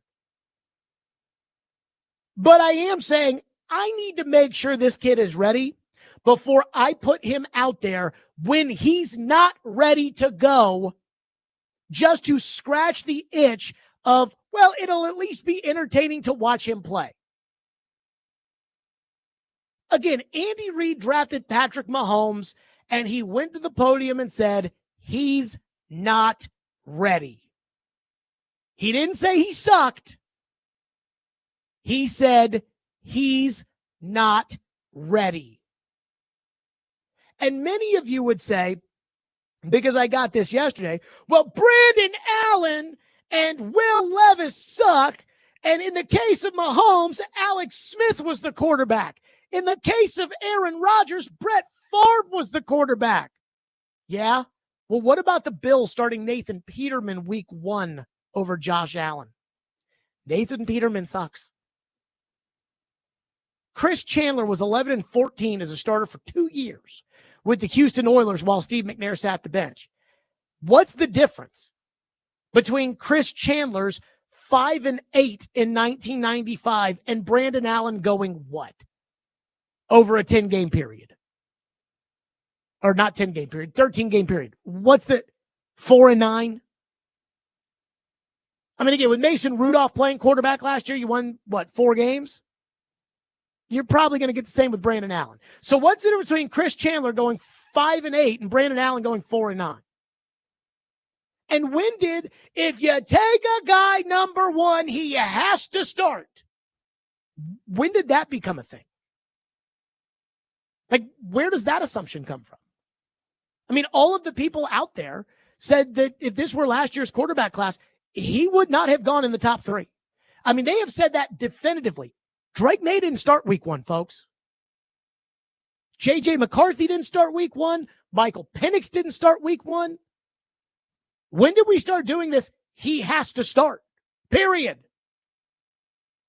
So I'm not ruling out the idea that we get to training camp and Cam Ward can run the offense under center and can do enough that Brian Callahan and Chad Brinker and Mike Borgonzi, who I'm not even sure have the knowledge base to really truly be able to make this decision, but they can look at it and say, hey, Cam can protect himself.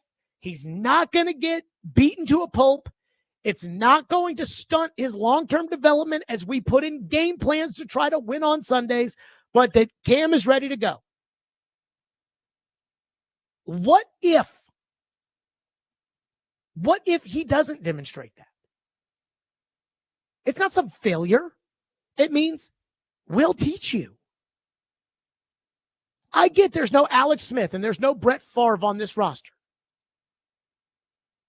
But I think as much as you don't want to admit that you don't have the patience to accept that you're going to be bad this year, it'd make your life a lot easier if you just smelled the coffee and said, this year is going to be a bad season. And then you can live with Brandon Allen at quarterback, can't you? Hey, this is going to be a bad year. And the only thing that matters is whether or not Cam Ward eventually, not this year, but eventually down the road becomes the guy. So now what does it matter if Brandon Allen starts or not? Other than the 3 hours every Sunday that you want to turn on the TV in hopes that you're going to win. Which again, I'm just here to tell you this upcoming season, you're not. So what does it make a difference if it's Brandon Allen or Cam Ward doing the losing if you're making sure that you're protecting the most valuable asset you have? Again, I'm not saying he shouldn't play in year one or week one. I'm just saying he's got to prove it to me because I don't want to let the toothpaste out of the tube because I'm too impatient to bring the quarterback along the right way. 615-737-1025, which is our phone number. We will get to your phones. Plus, I put together a list today of 4 things I need to see. 4 things I need to see from Cam Ward before I would be willing to put him out there. We'll get to that next. 615-737-1025. It's Stillman & Company, 102.5, 106.3 The Game.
I like the fact that they've tried to make this a little more friendly with some of the veteran offensive linemen that they added. I think they might have overpaid a little bit on Dan Moore, but it was an upgrade. They got better there. And then Zeitler comes in there. So that's a big, strong, sturdy guy that you can plug in. And then now you go into the draft and give him some other pieces to help him out. I think he's ready to go, Rich. I think you can get him on the field week 1. I think he makes them competitive. I still think the roster is a little bit leaky and there's a lot more homework to do there. But one of the things I learned about him in talking to the folks at Miami was he is one of those guys who's never had a bad day. When they could lose 3 games in a row next year in Tennessee, they said he'll be smiling in the building. He'll be able to lift everybody up. One of the other nuggets was like every time their team turned the ball over, I think it was 13 times. Right after that, they had 7 touchdowns on the next drive and 3 field goals. So just a little microcosm example of somebody who's equipped to handle adversity, and you don't go from incarnate word to the first overall pick without being able to overcome some obstacles. So I'm excited for him. I wouldn't expect that this is a team that's going to be over 500 or be a playoff team this next year because of some of the roster limitations. But I think when you watch those matchups inside that division, talent-wise, he's going to be able to go throw for throw with C.J. Stroud and Trevor Lawrence, all those guys. There you go. That was Daniel Jeremiah on with Rich Eisen, finally giving some insight on Cam Ward. The draft people, once it became obvious the Titans were going to take Cam Ward, the draft people just decided, all right, moving on. Enough. We don't need to talk about who the Titans are going to take. Let's talk about everything else. And so what they've been talking about as far as this all is concerned has been everything but Cam Ward. So they asked about Cam Ward, and Daniel Jeremiah says he's ready. He's ready to play. And he'll make them competitive with C.J. Stroud and Trevor Lawrence. Really? Like that quickly? That horrible team is just one quarterback away. They barely changed any coaches. And you're telling me they're going to be competitive? I have a hard time with that one. So here's what I need to see. Because again, I have said I am open to the idea of Cam Ward proving that he is ready for the NFL in training camp and the preseason, and then sticking him out there. What I am not doing is I am not just going to say, okay, Cam Ward's the quarterback, which I feel like happens far too often in the National Football League. Guy gets drafted number 1. He's probably not ready. Team isn't set up for him to succeed. They say, get out there, David Carr, and then they ruin him. And so I'm not doing that. But I am willing to let him play himself into the job. I also am not big on this competition idea. Like the idea of even if Will Levis goes out there and outplays Cam Ward, but if Cam Ward is ready to play, and I think it's in the best interest of Cam Ward to play, then we're going to play Cam Ward. We're going to do what's in the best interest of Cam Ward, period. So here's what I would need to see from Cam Ward in training camp and the preseason for me to think that he's ready to start in the NFL. And I believe the Titans have some joint practices this year, and I believe I will be on the road once again for the joint practices, just like I went to Tampa in 21 and I went to Minnesota in 23, because that might be what gives us the biggest indication of whether or not Cam is ready to go. There are 4 things that I need to see Cam Ward do and do comfortably before I'm putting him in an NFL game. Number 1, I need to see him take reps under center and be comfortable doing it. Not be comfortable doing it the way Malik Willis was constantly fumbling snaps under center that rookie year that he was in training camp, and the Titans convinced themselves, oh, it'll be fine. No, I need to see Cam take snaps under center like it is nothing. Like it is second nature, like it is breathing. I watch his ACC network season highlight package to see how many of his season highlights were from under center. Exactly 1. Against Virginia Tech, they lined up in the jumbo package. They faked a run, and Cam just lofted the ball wide open to a tight end who ran into the end zone for a touchdown. This is the NFL. And if you are going to develop the quarterback, you're going to need a running game with which he can rely on. You have to be able to play both under center and in the shotgun. So he needs to be proficient at taking snaps from under center, something he did not do at Miami. Somebody said, well, he played the wing T. Jared, I don't care about high school. You people try to tell me that J.C. Latham could play left tackle because he did it in high school. I don't care about that. I need to see him do it. I'm not saying he can't do it. I'm saying I need to see him do it. Number two, I would need to feel that the offensive line is in a place where they would not get him absolutely murdered. I read an article that Bruce Arians penned in The Athletic about why so many franchise quarterbacks fail when they're drafted by their teams. And he talked about how Andrew Luck, when he was in Indianapolis, had the resiliency that he knew right away Andrew Luck was going to be a great player. Well, that's great, but Andrew Luck, I would say, was a failure. Guy won 50-something games. Ryan Tannehill was in the same draft class and won 80-something games because they got him murdered. We've been saying for 3 years straight, the offensive line cannot be worse than it was last year, only to then watch it actually be worse. So I'm not ready to say again that just because they signed Dan Moore and they moved J.C. Latham to his natural position at right tackle, that, oh, this offensive line's ready to go. In fact, I would expect that as it will take Cam some time, it'll take the line some time. That's why I'm fine going 0-4 with Brandon Allen at quarterback if the line is able to gel, and then I'm able to put Cam behind an offensive line that's not going to get murdered. And if Andrew Luck can be ruined because of bad pass protection, so can Cam. Number three, I need to know that Cam Ward can recognize a blitz. And I need to see that he can give up on a play. It was pretty telling watching the Miami film that he never really adjusted the play at the line of scrimmage. I mean, Cal sending 7-8 guys versus a 5-man protection, and Cam just claps his hands and snaps the ball. Because those Cal defenders aren't talented enough to be able to deal with Cam Ward's athleticism, so Cam just wiggles away from the pressure. Or Cam just backs up and then throws it off of his back foot. Well, that's great, but the pass rushers in the National Football League are much more athletic and much more talented than the guys from Cal. I said this when it came to the meetings, when I did the Jared's Film Room breakdown on Cam Ward, and I said, I need to know, did he not adjust to the blitz because he can't recognize the blitz, or did he not adjust to the blitz because he didn't feel like he needed to because the guys in the ACC aren't that good? The other thing, he's got to be able to give up on a play. When it is not there, dirt it. Don't try to go backwards 25 yards to step up to try to make something. Don't do that. Know when to hold them, know when to fold them. And before you tell me that, oh, no, he'll be able to do it. Yeah, Will Levis wasn't able to do that. And this is where playing a weak ACC schedule as opposed to Jaden Daniels playing Nick Saban is an issue.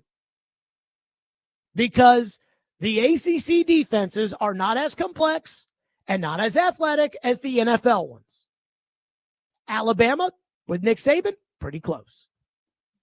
And then finally, the other question I have is, can Cam manage the game? Again, we determine quarterback success fairly or unfairly by winning and losing. I saw somebody on Twitter put up Kyler Murray's stats through his first 3 years with Cliff Kingsbury compared to Jaden Daniels. And it was stunning how similar the statistics were.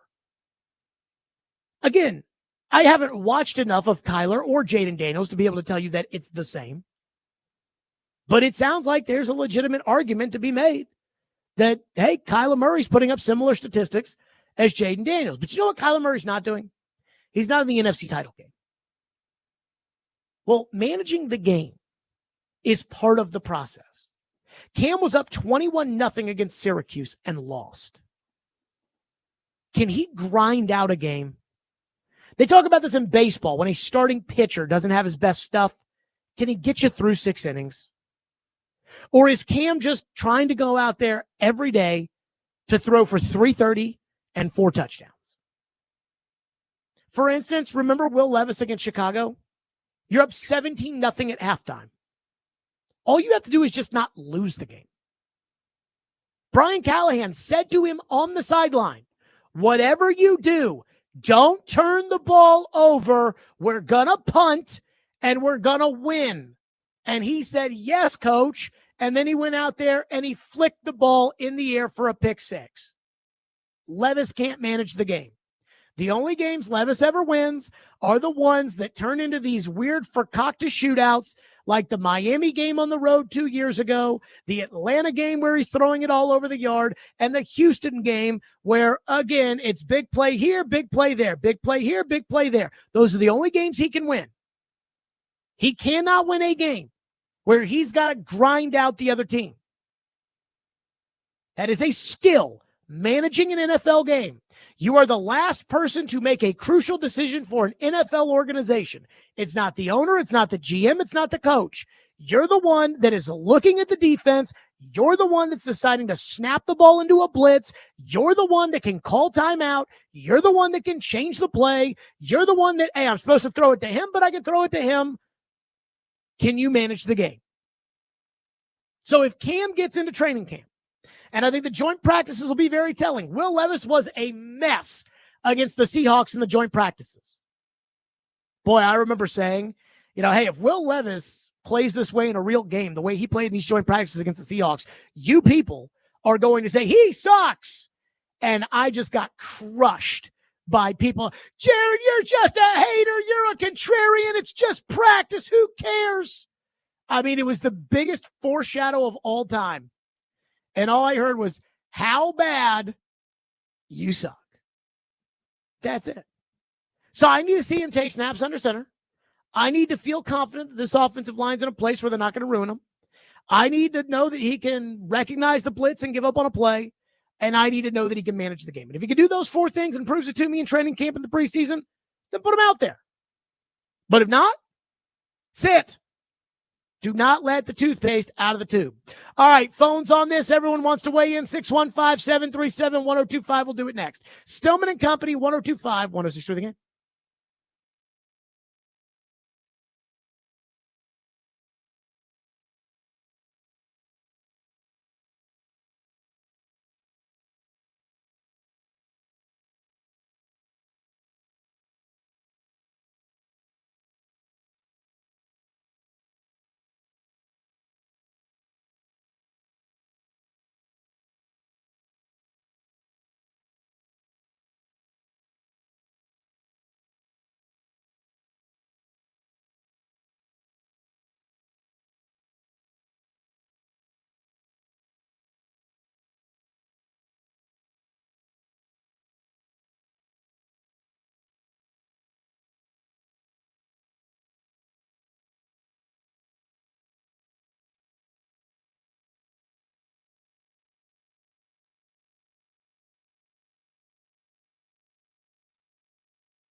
And I think competition is good for everybody.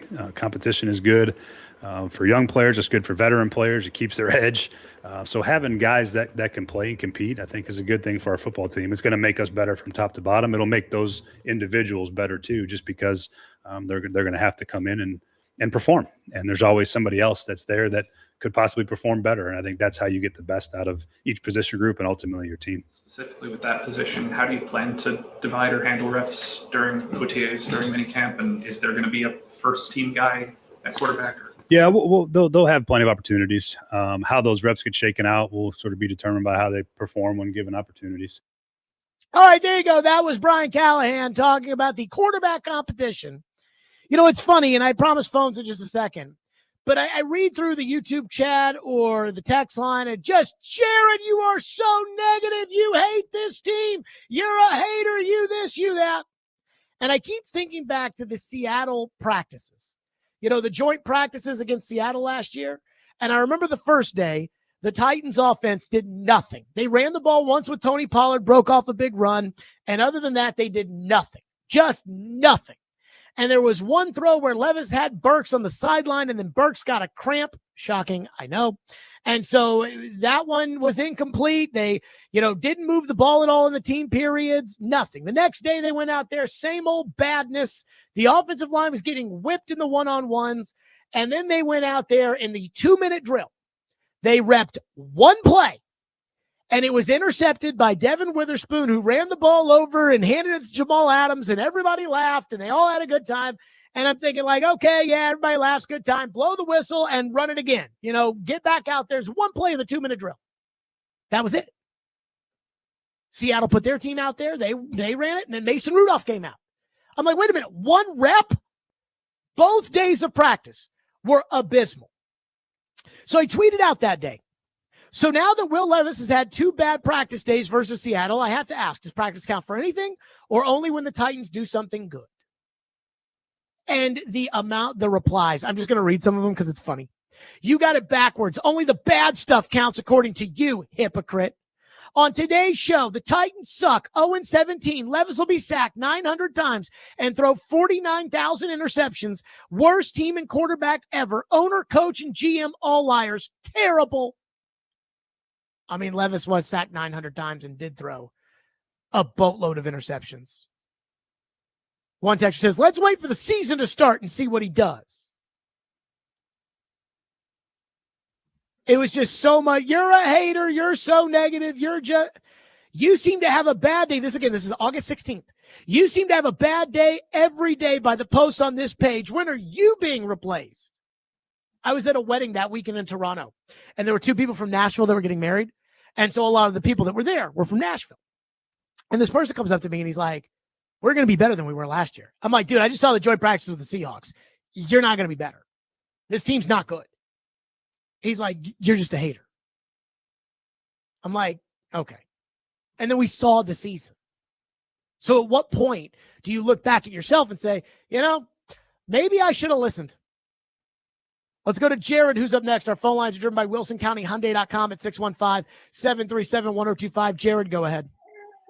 Yes. Hey, who's really quick talking about taking snaps under center? Who was it, Vince Young or Mariota, who took the first snap under center and ran over his own 2 feet and fell? Do you remember who that was? I have no idea. Oh, well, it was one of those. It was Mariota who tripped in a Falcons preseason game over Brian Schwinke's foot. But that's not the first snap he ever took under center. But just go. Okay. All right. Anyways, I do agree with everything you're saying about Cam Ward. We got to set up some infrastructure around him. But maybe I should have saved this or workshopped this a little bit more. But did the Titans only take Cam Ward because he wasn't Shedeur Sanders? Because his numbers aren't really that much better than Shedeur.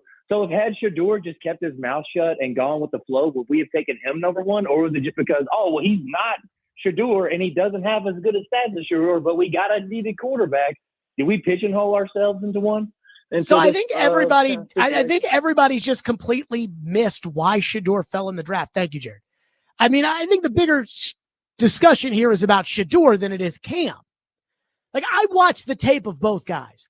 Cam is better than Shedeur Sanders, and it is not close. I watched Shedeur Sanders' pro day. He threw a wobbly football.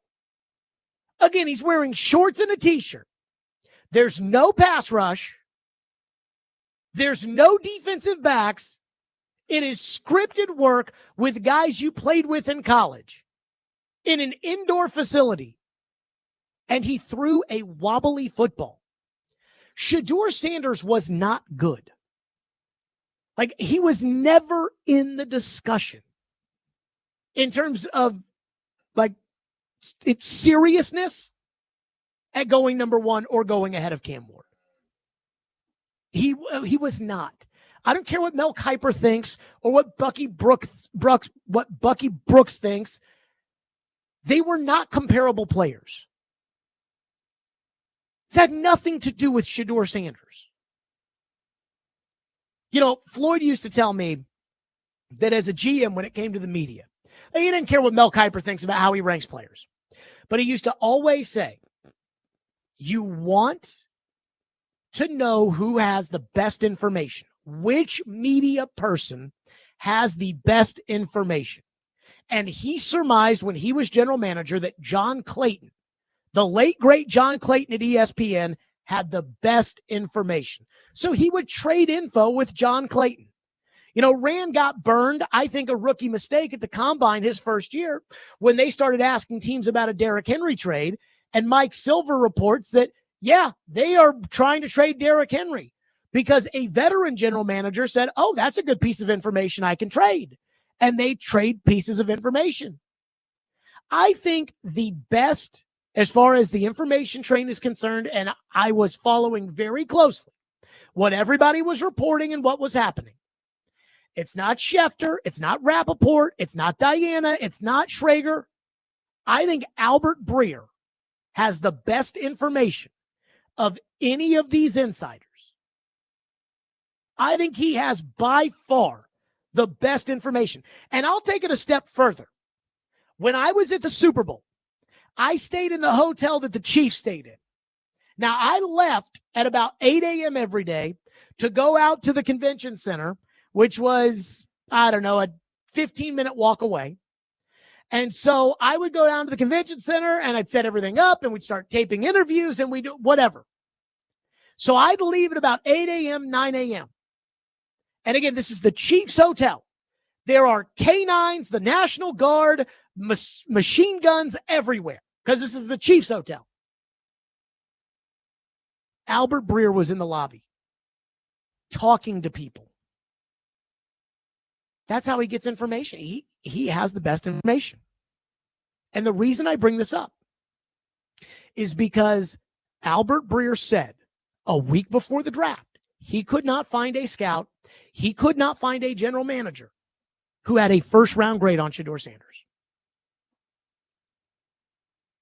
He's talking to these guys, and again, they're saying his attitude wasn't very good.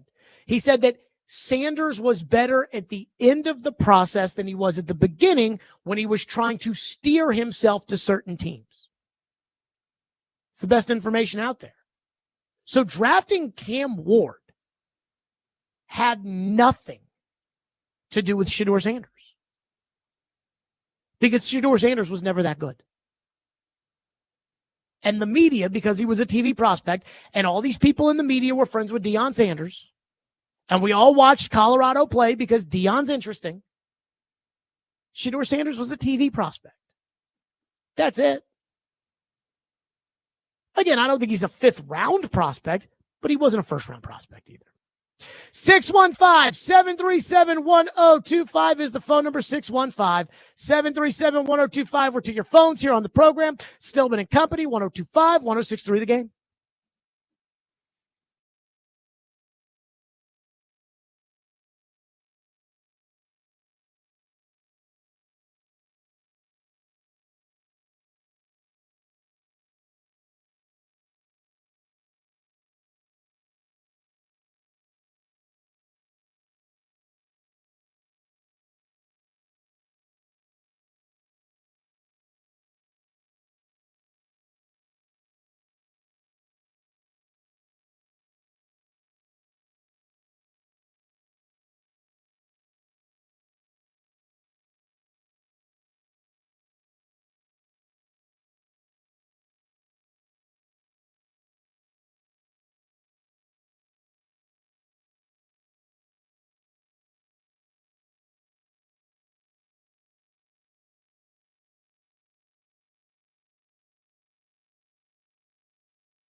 Tennessee needs that in a big way. We've talked. They haven't had that marquee guy to let the team kind of rally around him. I think he can be that, and he does it in a way where it's not me, me, me, me. It's humble, it's work, and then I'm going to go out in the field and show you me, me, me, me with some of my great plays that way. And I think that's what I like about what Tennessee's doing here.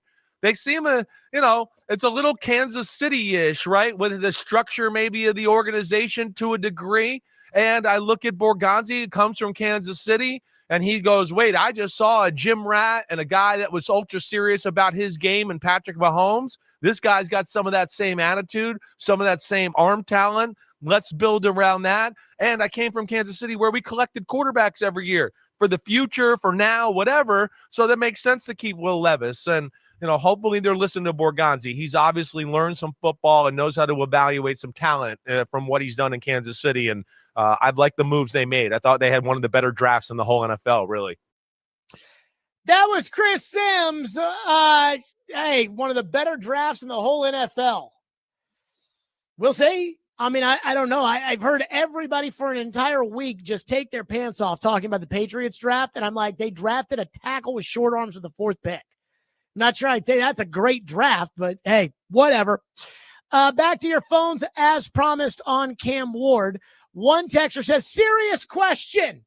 How do you manage to put so much time into being negative and hateful? Do you have any hope in your life?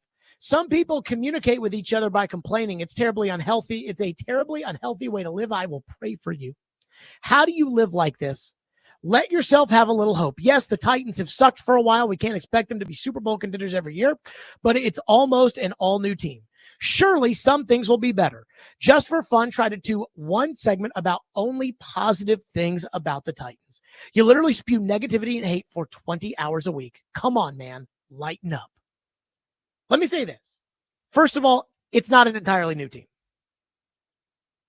Dan Moore's new. Cam Ward's new. Van Jefferson's new.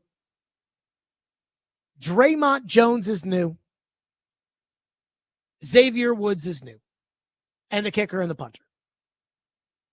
Other than that, it's a lot of the same guys from last year. Secondly, I actually think it is positive to say, hey, you can allow your young quarterback to develop, and he has talent. So there is a chance that if you develop the young quarterback correctly, he will actually become a good player. I have not said that, oh, Cam Ward sucks. There's no way he's going to be any good. I haven't said that. But somehow, the thirst that exists with some of you people to only hear positivity. Like, I don't watch cable news. I used to watch cable news all the time. I don't watch a lot of cable news now. But when it comes to cable news, it thrives off of affirmation. You only hear what you want to hear. If you watch Fox News or you watch MSNBC, you will hear what you want to hear. I don't do that. The fact that some of you out there hear, hey, I need to see Cam Ward in training camp take snaps from under center so that I know he can do it in an NFL game. And some of you metabolize that as, Jared is a hater. Just doesn't make any sense to me. Yeah, I need to see that Cam Ward can manage a game at quarterback because Will Levis couldn't manage a game at quarterback. So I need to see that Cam Ward can do it. Hater. What are we talking about here? I don't understand. I'm trying to tell you what they need to do in order for Cam Ward to develop into a star, because that's the only way this team's going to get any good. How many quarterbacks have failed over the last 15, 20 years? Top of the draft guys. How many quarterbacks have failed because their organizations failed them? Again, I talked about how Bruce Arians wrote a piece about how he knew right away from the combine that Andrew Luck was going to be a star because of the mentality that Andrew Luck had. Well, Andrew Luck won 4 playoff games. That's not exactly Peyton Manning. Andrew Luck won 50 games. And while Andrew Luck at his very best was very good, Andrew didn't take the Colts to the promised land because they ruined him. If they can ruin Andrew Luck, anybody can be ruined. So I'm trying to avoid the pitfalls that come with ruining quarterbacks. And instead, it's just like, hater. Don't even want to talk about it. Don't even want to talk about the idea that the Titans might have to develop Cam Ward the same way Kansas City had developed Mahomes. This is how I know some of you are absolutely full of crap. When you people sit there and tell me about the comparisons to McNair and Mahomes, I bring up the idea of Cam sitting, and you're like, oh, how dare you?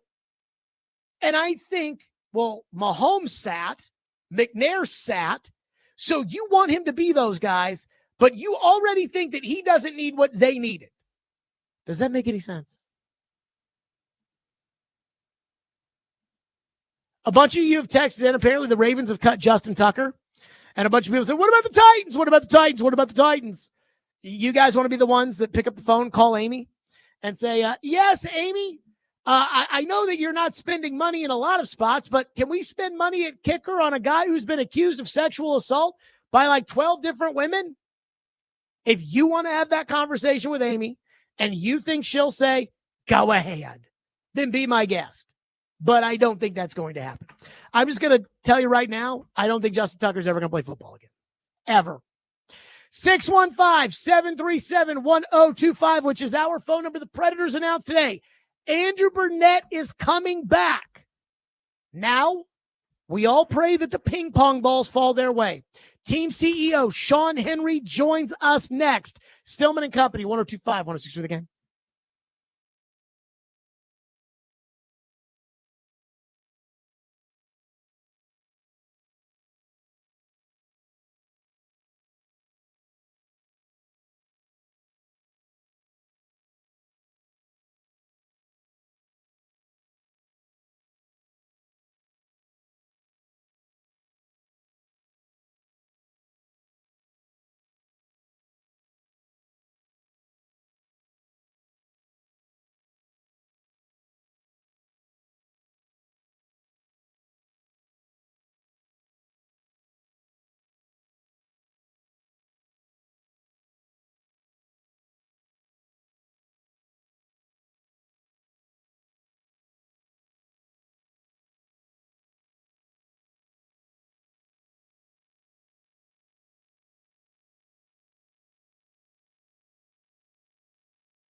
Stillman and Company, 102.5, 106.3 The Game, streaming live on Twitter, Twitch, YouTube, and Facebook Live. We are live from the Busy Bee Plumbing, Heating, and Air Conditioning Game Nashville studios, and we are presented by the Southern Bank of Tennessee. Less than 1 hour from now, we will have the Draft Lottery Special live from Brewhouse South in Cool Springs, where we will see if the ping pong balls will fall the Predators' way. Now, I just did during the break at tankathon.com, which is a website that I have spent far too much time with as far as the NHL is concerned and as far as the NFL is concerned, visiting tankathon.com over the last year.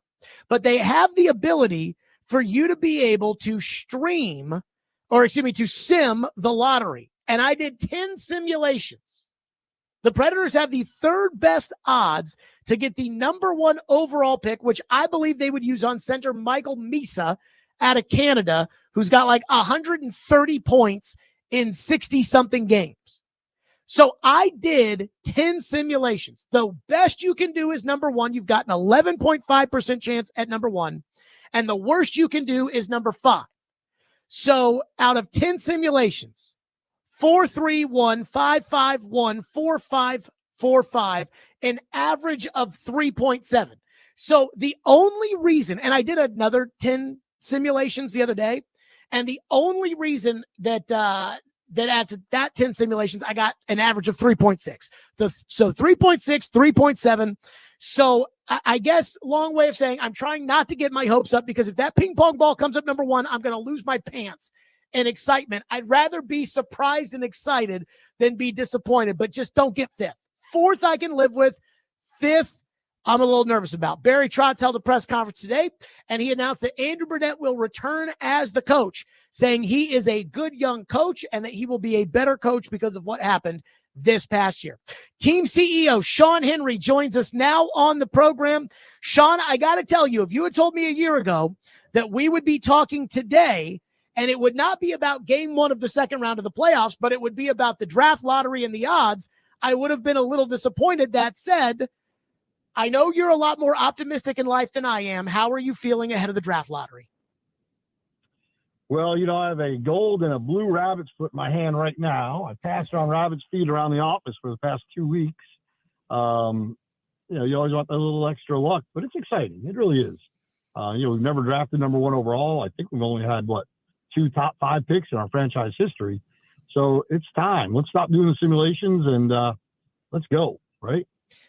So I want to start with, now that the dust is settling on this past year, what was kind of the determination about why this past year happened? Because I certainly wasn't expecting the season that you guys had. I know you weren't expecting the season that you guys had. And I'm sure that, we had Barry on the Wednesday of the last game of the year, and he basically told us there will be a full-blown autopsy about the season that will go down. And I do wonder kind of what the determination of the why for this past season was, Sean. I wish I had a better answer for you than, shrugging my shoulders a little bit. But as Barry said, you do break it down completely.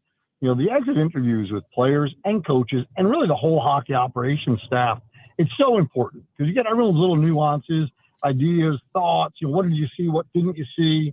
And it's really important when Barry kind of puts that all together in one bucket. But the candor with the players, and Barry touched on it today in his press conference a little bit, is you bring in 3 big names, great players, all-stars, 2 guys, won cups, obviously won multiple cups, perform at a high level. And then you have our core guys that were here that also have great names and reputations and resumes. And it just, when they first came in, everyone was being probably a little too respectful of each other. They really like each other. That's one good thing about our locker room.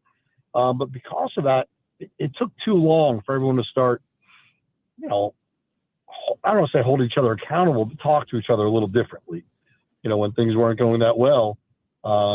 And, you look around the league, not just this year, but, most years when you sign a player to a free agency deal, it normally takes more than that first year for them to gel completely. I mean, you look at, our 2 guys on the forward side, at least, probably had more points in their first year with this new team than I think, I don't want to say any other, but all but maybe 1 or 2 other free agents on the forward side this year, and they're disappointed, which is good to hear. Barry talked about that chip on people's shoulders. You want people to have it for what didn't happen this year. But it was obviously disappointing because it's not where any of us wanted it to be. And as you said a year ago, you were banging the drum for Andrew to win the Jack Adams or Coach of the Year award. When we rolled through July with those moves, everyone built up some pretty lofty expectations, probably me as much as anyone else. As you said, I'm always the optimist. But that's what made it so hard when it didn't come to fruition. But you kind of wash your hands a little bit. You take those lessons, you move forward, and ideally something big happens tonight that helps propel this team forward in a really fun, aggressive way quickly. When it came to the coach, I heard Barry's explanation today about Andrew Brunette. And I'm one of these believers that when you're running a team, Sean, that you're behind your guy 100% until you're not. But you and I have had conversations in the past when the team has moved on from coaches for different reasons. I do wonder, okay, when it comes to the coach in a league that very quickly fires coaches on sometimes an almost shocking rate, I do wonder, where is the line between, hey, this was a tough year, he'll learn from it, he'll be better because of it, and he's a good coach, but it's just not working out for whatever reason. Where is the line there? I think for every team, every situation, the line moves a little bit, right? Up, down, left, right, whatever you want to say. But Barry touched on this today as well. A lot of it really comes off of the players when you're talking to them throughout the year, but really at the end of the year. Everyone's a little bit more candid at the end of the year of what happened, what didn't happen, and why. And you've talked about this quite a bit over the years. I know when you talk about different coaches, does the guy still have the room? Does he still have the respect of the players? Are they communicating? Is there an ability to step forward? And I think that signal's pretty clear in our locker room. I mean, the guys do believe in him. He still has their ear. At the same time, there are things he has to retool on his own this year. All the coaches, all the players, me, Barry, everyone in the organization. And you said it, our league moves on too often, I think, from coaches in too short of a period of time. Again, less than a year ago, the members of the media were angry that he didn't win Coach of the Year. I was one of those people too, by the way. I think he's been nominated twice in a pretty short coaching career, so he's obviously a good coach. When you talk to him about the sport, other sports, players, systems, it's just fun listening to him. He's so engaged, and he's a student of all sports, but he's a hockey guy, through and through. And if you don't go through adversity with the person and come out the other side a little bit better, you're probably doing something wrong. At the same time, on every journey, there's a step backwards from time to time. And I like what we're doing. I like Andrew. We're going through this thing together as a group. And I think that's really, really important. Nothing you ever attain that's worth it is easy. And the easy answer would be to move on from coaches. Every time you miss playoffs, just fire your coaches and move on. I think a lot of organizations that don't have confidence in themselves and what they're doing and where they're going, they take that easy route. I don't think it's always the smart route. More often than not, it's not. Now, there are some examples where it's just the opposite. But I like walking with people when, you're literally jumping through or suffering through adversity. And again, when you come out on the other side, it's so worth it when the right thing happens. So when it comes to keeping the room and losing the room, Sean Henry with us, Predators CEO, with Andrew Brunette, I thought after talking to Barry before the end of the year that Andrew Brunette was a lock to return as coach, but Barry left open the door, hey, I've got to go through the exit meetings. I've got to talk to the players. I've got to talk to the other coaches. I've got to do the entire thing with the organization. When I heard Jonathan Marchessault's comments, that to me seemed like a sign of a guy where a coach may have lost the room. Now, when I hear you talk, and you have a lot more information about this than I do, you're saying that he hasn't lost the room. So I ask you, what did you make of the Marchessault comments, and how convinced are you from not just Marchessault, but the other players that they still have the belief in the coach? Yeah, well, I was quoting you. You said he didn't lose the room, and I said you were right on. So I'm giving you credit for being that observant from the outside. You're around once in a while. Sean, I like Brunette. I think he's a good coach. I worry that he's lost the room. You should go back to a tweet you sent earlier today, then maybe use that new edit function. But we don't believe he did, obviously.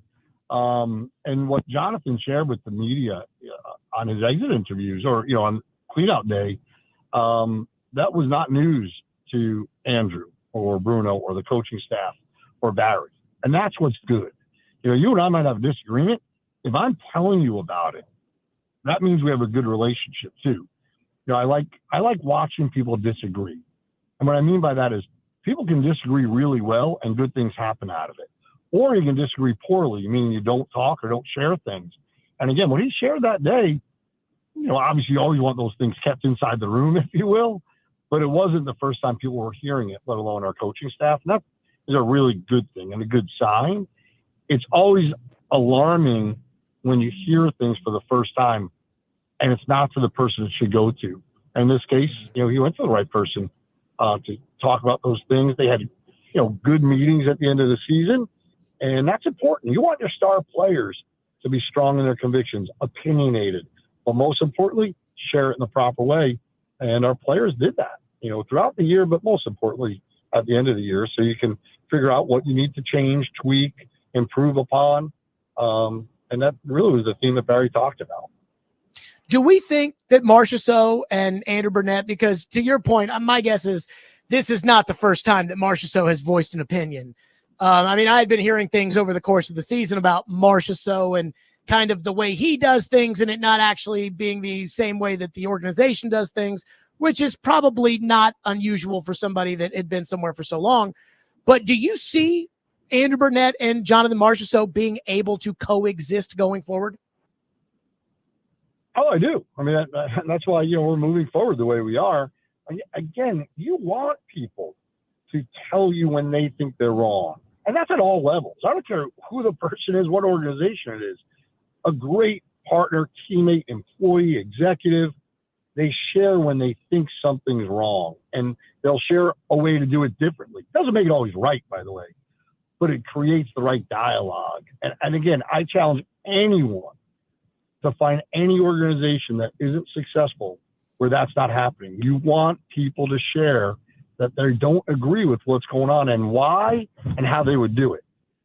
Sometimes it's only one of those three or two of those three things, but what you want are all three. And again, it doesn't always make me right when I'm airing my disagreement with something, but it does build a pretty good consensus of where you're going to go. So you take a little piece of what everyone's saying. If everyone says, we got to paint that wall green or black or yellow, you know what you hear? You got to paint the wall. And that's what's important. And I think it was great, that he shares those things and how things were in different organizations that he was a part of, good and bad. So you can kind of, take a few things from that. So I think the more people talk about what they disagree with, the better it is. It's scary when people don't talk about it or only talk about it to the wrong people. Sean Henry's with us on the program. You guys have empowered Barry Trotz to make the hockey decisions, to represent the team as far as the hockey side is concerned. We have not heard, whether it's one of the many owners voice an opinion about this season. I do wonder when it comes to ownership and how do you balance, okay, you're the CEO and the owners are the owners and Bill Haslam is taking over and he's already the chairman of the team, but you still empower Barry to operate the hockey club and to operate his plan. What is the way you thread that needle in empowering him to do that while maintaining kind of the order of the organization? Yeah, again, whether it's a sports team or any business, if you're not empowering people to do their job, then why do you have them? And I love the way Tom Segan used to speak and Herb Fritch and Bill Haslam, that look, they're not the coach, they're not the GM, they're not the CEO, they're the owner or chairman. They help provide direction and challenge and hold us accountable and build things in consensus. And we just have some really, really good meetings.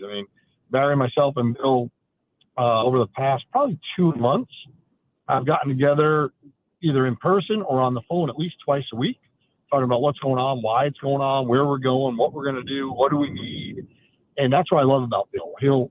He'll talk about what problems we have. He'll want to hear what your solutions are. He'll challenge that thinking a little bit. And he always says, even if someone doesn't know a whole lot about an area, them weighing in on it is still a good thing because it makes you talk through your own plan And a lot of times, just by talking about your own area to someone else, ends up putting yourself in a better spot or a better decision making. So I'm grateful that I'm part of that type of an organization. I've been around an organization or two that wasn't that way, and it was miserable for everyone involved, and you never were putting yourself on a path to achieve the ultimate prize. And then, of course, I've been with organizations. I mean, Palace Sports Entertainment with the Pistons and the Lightning, that's just the way our owner lived. It was, do your job. The coach is going to coach, manager is going to manage, the executives are going to lead and make decisions, and he's going to provide direction, feedback, resources, and hold us all accountable. And you know what? We won a lot, under that system. And that's why when I came here, I was excited about having that very same mantra. But Bill brings it about in such a good way. Bill asks questions that are so good that if you and I ask those questions, everyone would be mad at us. Bill can ask those same challenging, deep dive questions, and it gets you speaking and talking and working through things, and probably unearths, a few new problems you didn't even know you had. And it gives you a chance to reinforce things that are going well and change the things that aren't. But most importantly, bring people in. Like I said, let people disagree well. And the more you do that, the better you're going to solve your challenges and problems. And, you're going to put yourself on a good path. One thing, and I was excited on July 1st when Steven Stamkos and Jonathan Marchessault and Brady Shea signed. I was excited for the season, thinking this team could compete. But I understood going all the way back to 2023 when the transition period to Barry Trotz happened, that the team was really focused on the long term with Matthew Wood and Tanner Mullendijk and Andrew Gibson and Joakim Kimmel and Igor Surin and Teddy Stiga and whoever you end up getting to pick tonight, or whoever you get to pick at the end of July, but you'll get to know where you get to pick tonight. And that was kind of the big picture, was a kind of a passing of the torch at some point from Yossi and Forsberg and Saros to that group. I do wonder if the fans, after seeing the money that was spent, have maybe lost that a little bit. And so I guess what I'm asking you, Sean, is when it comes to Barry Trotz, and it comes to what the plan was when you hired him and what the plan is today, and he has talked about this, about how the plan has not changed, how much do you guys really see the big picture of being those young guys that have not been to the NHL level, or in the case of Matthew Wood, have not spent a ton of time at the NHL level, as compared to the money that was spent in free agency this past year? Well, it's like you have two hands that are both juggling, right, with different directions that are in there.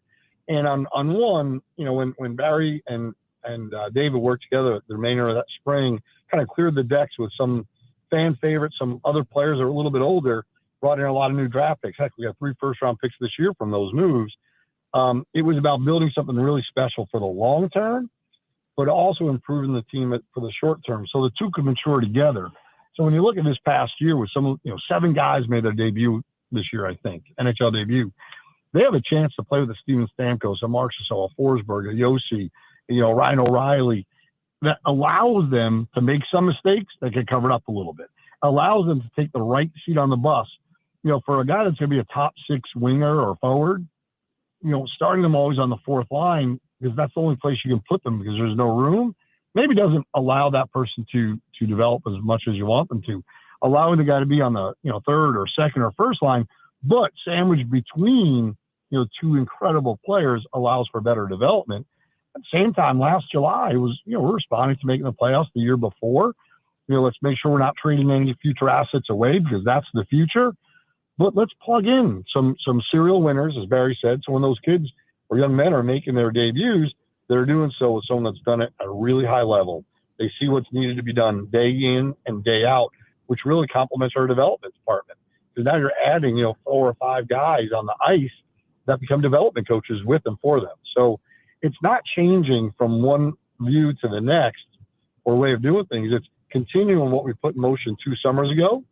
We had success faster than most people thought we would last year, which is a credit to everyone, in our development side, hockey operations, and coaching staff, where a year ago or 2 years ago, you would have thought last year we'd miss the playoffs. Maybe this year we'd play meaningful games in March, maybe make the playoffs, but in year 3, you definitely do, and you start building forward from that.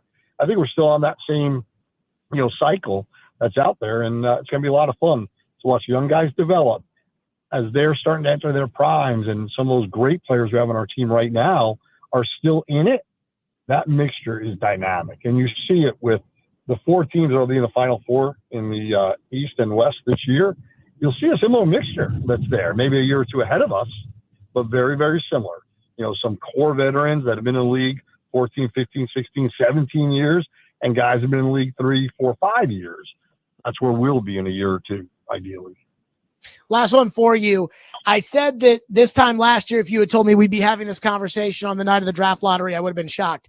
What is your expectation for 1 year from now, kind of where you expect this hockey team? I'm not saying like make the second round of the playoffs or to go to the cup final or anything like that, but is there an expectation that this past year was kind of a one-off with a bad 0-5 start, and next year you expect that team to be what we expected them to be this year? Or is there an expectation that this may be a tough process that ultimately will yield fruit at the end? What is your expectation for next year and going forward? I mean, I think next year we're going to see a lot of players have a year that's, you know, a little bit better than they had last year. Again, when you look at some of the stats, and stats are hollow if you just look at stats, obviously, you know, a lot of the guys' years weren't as bad as you think off the top of your head, but it doesn't matter. We didn't make the playoffs.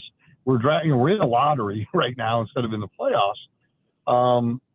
But I certainly think we're going to be playing a lot of fun games. The spirit's going to be a lot higher. And when you get into March, we're going to be playing games that matter for everyone. And ideally, that means you push yourself into the playoffs, and then you see where it goes.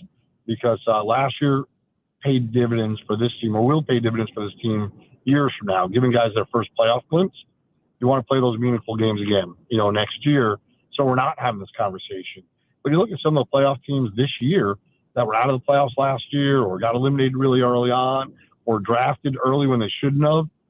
And it was a huge opportunity for them to take 2 steps forward. I mean, Jersey, you know, was a good example of where they ended up this year as opposed to last year with, you know, an early pick. Washington, somewhat similar, a lot of those teams. You know, so I look forward to next year. I look forward to not being on the radio with you talking about lottery picks ever again, and talking about, you know, playoff parties and guys soaring and who's up for what award. Well, I look forward to talking about lottery picks for one lottery pick that will be the first overall pick, hopefully tonight. Sean, great stuff as always. Thank you so much for your time. We'll talk soon. Good luck. All right, Jared, thank you. Say hello to my baby boy. See ya. Absolutely. Sean Henry, Predators CEO, on the program. And I think the thing that really stood out to me was he said that they believe Andrew Brunette has not lost the room. That's the first thing. Secondly, I asked him expectations for next year, playing games in March that matter. Again, there were a lot of words there, but I heard that, you know, I hope next year, you know, we're playing games in March that matter. 615-737-1025, Stillman and Company. We continue. 102.5, 106 for the game.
The biggest question, what went wrong?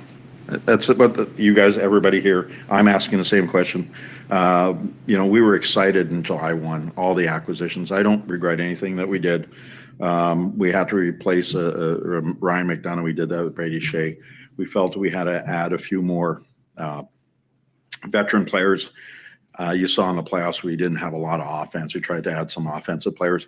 Obviously, knowing that we're trying to acquire some centers, young centers. We got Edstrom and Svechkov coming. You've got, there wasn't someone out there that we could get signed in free agency that was going to fill that bill, 8 years from now. Wasn't anybody out there. So our thought was, let's make sure that we surround them with a little bit more offense. We've got serial winners, which I've been very clear on. I think it's really important to have those guys. There you go. That was Barry Trotz earlier today. Predators CEO Sean Henry just on the program with us. And again, the thing I took away from that was I say, hey, is this going to be something where this was a one-off, this was a bad year, and turn your attention to everything that you hoped for coming into this season will play out next year? And he said that the expectation, or again, a lot of words, but the thing I took away from was playing games that matter in March next year. I.e., I don't think I'm looking at a cup team, but I'm not expecting to be talking lottery picks. Chase McCabe is with us. He's live at Brew House South, where at 6 o'clock, he, Willie Donick, and Hal Gill will be joining us for the Preds NHL Draft Lottery Party. So, Chase, I want to start with this. You were at the Barry Trotz press conference earlier today, and I'm sure you just heard Sean Henry on with us. They seem convinced that Andrew Brunette has not lost the room. Do you share the same sentiment that it feels like they have? Well, thanks for having me, Jared. I was waiting for you to ask me that question. I hope they're right. I mean, you know me, I'm usually glass half full. I hope they're right. Usually. And I like Andrew Brunette a lot. I like Barry Trotz a lot. So there is a little bit, especially with Trotz, a little bit of I'm going to trust you. I'm going to give you the benefit of the doubt.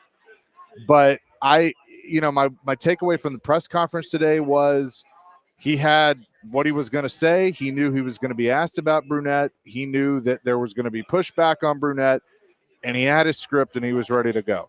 Okay, fine. I'll go with that. But if we're having this conversation in November, then you're going to lose a lot of that benefit of the doubt. The respect will be there, but the benefit of the doubt will go away. So my thing is, to answer your question, if you listen to Jonathan Marchessault at the end of the season, I would have said the answer probably was yes, because he was saying, I have opinions, but I'm going to keep them to myself. But then he basically goes, it didn't work. Something needs to change. And everybody and Trotz said it. I heard you say it very well earlier that the message has been Andrew Brunette's a good young coach. If that's the case, then good young coaches do learn to adapt to their team. I didn't see as much of that last year. The effort might have been there. He might have tried to change the system within the season, but it didn't work. So we're going to see how good of a young coach he really is by can he change this system to his players. You remember when Ken Wisenhunt was here, right? I know it's a different sport, but you remember that, right? He wanted everybody to run his system and do it his way. He didn't change things to the quarterback they spent the second overall pick on and his players. And guess what ultimately happened? He got fired. So my hope is that Brunette, and I think Brunette is a better coach than Ken Wisenhunt, I'm hoping that he can change that system to work with these players because the players aren't going anywhere. Did you feel today, you were at the press conference, the Barry Trotz press conference, did you feel like Trotz was on the defensive today? Did you feel like Trotz was on the offensive today? Did you feel like he was confident in what he was saying? What was your takeaway there? I definitely thought he was on the defensive. No, I didn't think he was confident. I don't think that was the confident Barry, like I've heard hit on with you every week, that he is that way. And I think he was confident in he's making the right decision, that Bruno is his guy. But I kept hearing a lot of the same things over and over again of we got to get better 5-on-5. We got to get better defensively. We got to get better in front of the goaltender. He was asked, the last question of the press conference was about Saros. and he gave his endorsement of Saros, as I expect him to do. And they need to be behind UC Saros, but it was, we got to play better in front of him. Okay, that's all true. You're not saying anything that's false, but what changes are going to be made to make all that come true? If you're keeping the coach, fine, give him a second chance. What all changes are going to be made to make all that come true? There's no way you can say the words to make me think, all right, this is all going to just magically change. Now I got to see it. So what are you going to do to show me that? Are you going to make a big splash trade? Yes, you got 3 first-round picks. We'll find out where that first pick is going to be here in a little less than an hour. But are you going to have enough, tools in the toolbox, as he likes to say, to be able to make that big splash and make those big changes all in one year? Hockey, you can do it, but are they going to have the resources to do that? Finally, Chase McCabe is with us. He is at Brew House South, where at 6 o'clock, the NHL Draft Lottery Special right here on 102.5 The Game. Chase, Willie, and Hal Gill. Do you find the Predators falling to 5 tonight to be as disastrous as I do? Yes. I don't think they're going to get number 1. I'm praying for number 2. I can live with number 3. 4, okay, Porter Martone. 5, I would find to be an unmitigated disaster if the Predators hit that tonight. How do you feel? There's the O'Brien kid that apparently has shot up and look, I'm kind of like you, do prospects on your own time, but now I guess is our time to do that. Now when you're at the draft lottery now special. when you're at the draft lottery, I mean, yeah, so you got to do that. But I know that Jake O'Brien, who's a center from the OHL, he has shot up some of the experts' rankings here as of late, so he might be one to watch it for. Yeah, I don't want 5. I mean, it's a top 5 pick, so you'll take it. This is the time everybody's like, they've never had a number 1 pick. Well, that's a good thing. That means they've done good enough not to be that bad. Now you're in that position.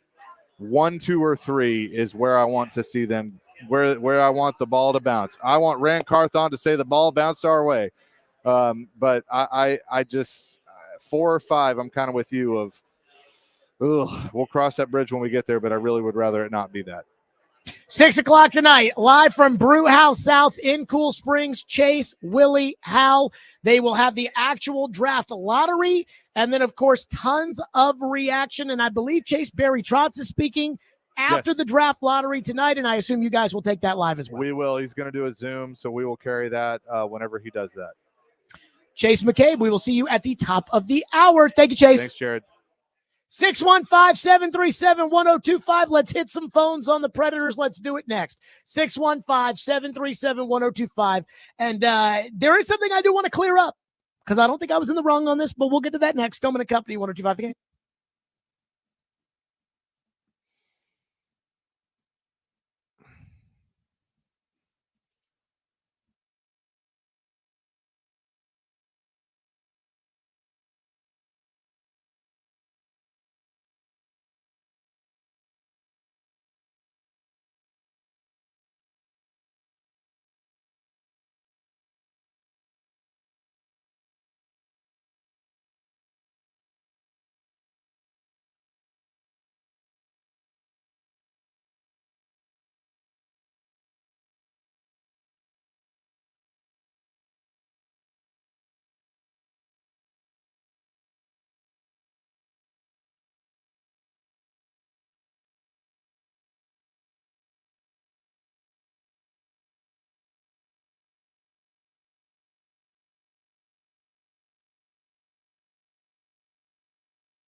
Barry, just following on Andrew, I know had a good first year, but given the results from this past season and the personnel on the roster, what sort of gives you the confidence to say he is a good young coach, and maybe if you could expand on what he needs to add to his tool belt? Well, I think that's a good question, actually, John. Well, I think number one is he's able to, he has the experience at every level. I mean, he's like played in the coast. He's played at every level. He's been part of management. He's been an assistant coach. He's been a head coach. He's been nominated, I believe, twice now for Coach of the Year nomination. I don't think anybody expected us to be in the playoffs a year before, just as no one expected us to be out of the playoffs a year like last year. He's a good coach because he knows the game really well. He's been a part of the game really well in every aspect. I think he's a good communicator. I think he's a guy that you, as a player, would love to play for. I think if you go talk to our guys, they'll say, love Bruno. Okay, you love him, but we didn't win. So, you got to love him more because you want him to be your head coach if you love a guy, So our buy-in has to be complete. There you go. That was Barry Trotz talking about, hey, the buy-in's got to be complete. I agree. Is it not complete? Like, is it not? What are we looking at here? So I will say this. We had Sean Henry, team CEO, on there, and he talked about how Andrew Brunette hasn't lost the room. And I said, I think that Andrew Brunette has lost the room. And Sean brought up a tweet of mine. So I went back and I read the tweet because I wanted to make sure I didn't get this wrong. Here was the tweet, quote, I don't disagree that Andrew Brunette will improve as a coach after this disastrous previous season. But I also have a hard time believing that he didn't lose the room. And once you lose the room in the NHL, it's time to go. I think that's pretty clear. I think Burnett's lost the room. Again, I have a hard time believing that he didn't lose the room. The Marchessault comments, big. CC texts in and says, not buying what the Predators are trying to sell. Hines and Brunette are the same age. In fact, Hines is a year younger. Hines sucks. He lost in the first round. Let's not lose our pants over Hines. Barry and Sean sound like protective parents or parents in denial when discussing Brunette and this team's performance. If Mike Sullivan gets fired after winning 2 cups in Pittsburgh, how can they so easily justify keeping Brunette? I mean, this team got swept by the Ducks. Here's what I will say. A buddy of mine is an athletic director, and he told me that, we're behind our coaches until we're not. It's going to be that way. The day before they fire Andrew Brunette, Barry Trotz and Sean Henry and everybody else will be behind Andrew Brunette 100%. Then the day they fire him, they'll say, we wish him the best, but it was time for a change. I will say this. I trust those guys enough that if they think he lost the room, they would move on. Joey says his confidence is low that the Predators will have a bounce-back season. The core group is old, and the young guys are just random average players to fill in the holes. No one really stepped up, and don't get me started with the $8 million a year goalie. Well, that's the hope, is that tonight that will change. Because most of the prospect gurus have said that the Predators prospects that Barry keeps hammering away and saying, this is our future, like Mullendijk, like Wood, like Surin, like Stiga, like Gibson, aren't that good. Edstrom, Schaefer, Svechkov, the prospect gurus say they're fine. They're not that good. Hopefully the guy they're able to pick after tonight is that kind of good. And I will tell you what would be a disaster. We'll do that next. Stillman and Company, 102.5-106 The Game. And let's go ahead and give away those Led Zeppelin tickets. Be caller 5 at 615-737-1025, and you'll score a pair of tickets to Jason Bonham's Led Zeppelin evening. So it's not Led Zeppelin tickets, excuse me. It's Jason Bonham's, which is just as good. Led Zeppelin evening at the Ryman Auditorium on Thursday, May 15th. Again, that's caller 5, 615-737-1025. Good luck on that. Stillman and Company, 102.5 The Game.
And in terms of draft capital, going forward this year, we've got 3 first-round picks for the first time in our franchise history.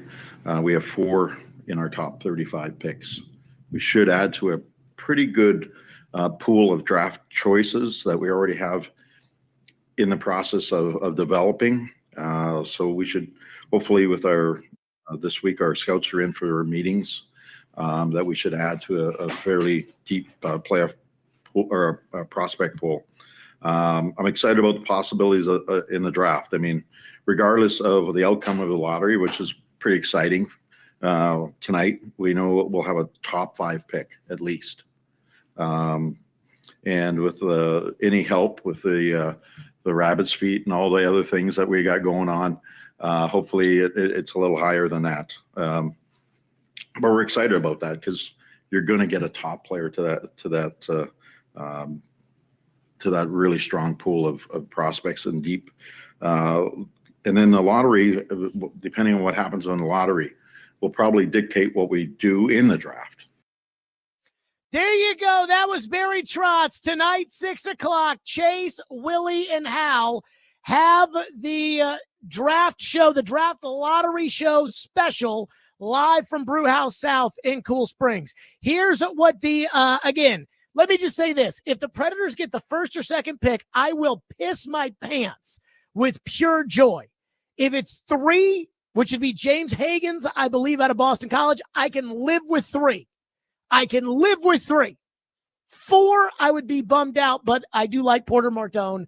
And if they get 5, I will be devastated. I am expecting that they will land the number 4 pick. I am trying to say, you people say, Jared, you're so negative. Why don't you have some positivity? Why don't you?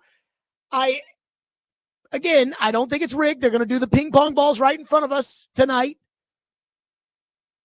But I am setting my expectations low so that I don't get my heart broken because, oh my God, if they could get Michael Misa, I'd be so happy. So according to NHL.com, here are the comps for the top available players. Matt Schaefer, the defenseman, compares, according to this, to Zach Werenski in Columbus. I do like Werenski. James Hagens compares to Clayton Keller at Utah. Michael Misa compares to Steven Stamkos. Porter Martone compares to Corey Perry. And Roger McQueen compares to Quentin Byfield. Let me just say this. We're talking about going from Stamkos to Byfield. I will be so sad if they end up with the number 5 pick.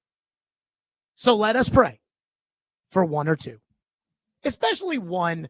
We had to sit through this season and the Titan season. Give us number 1.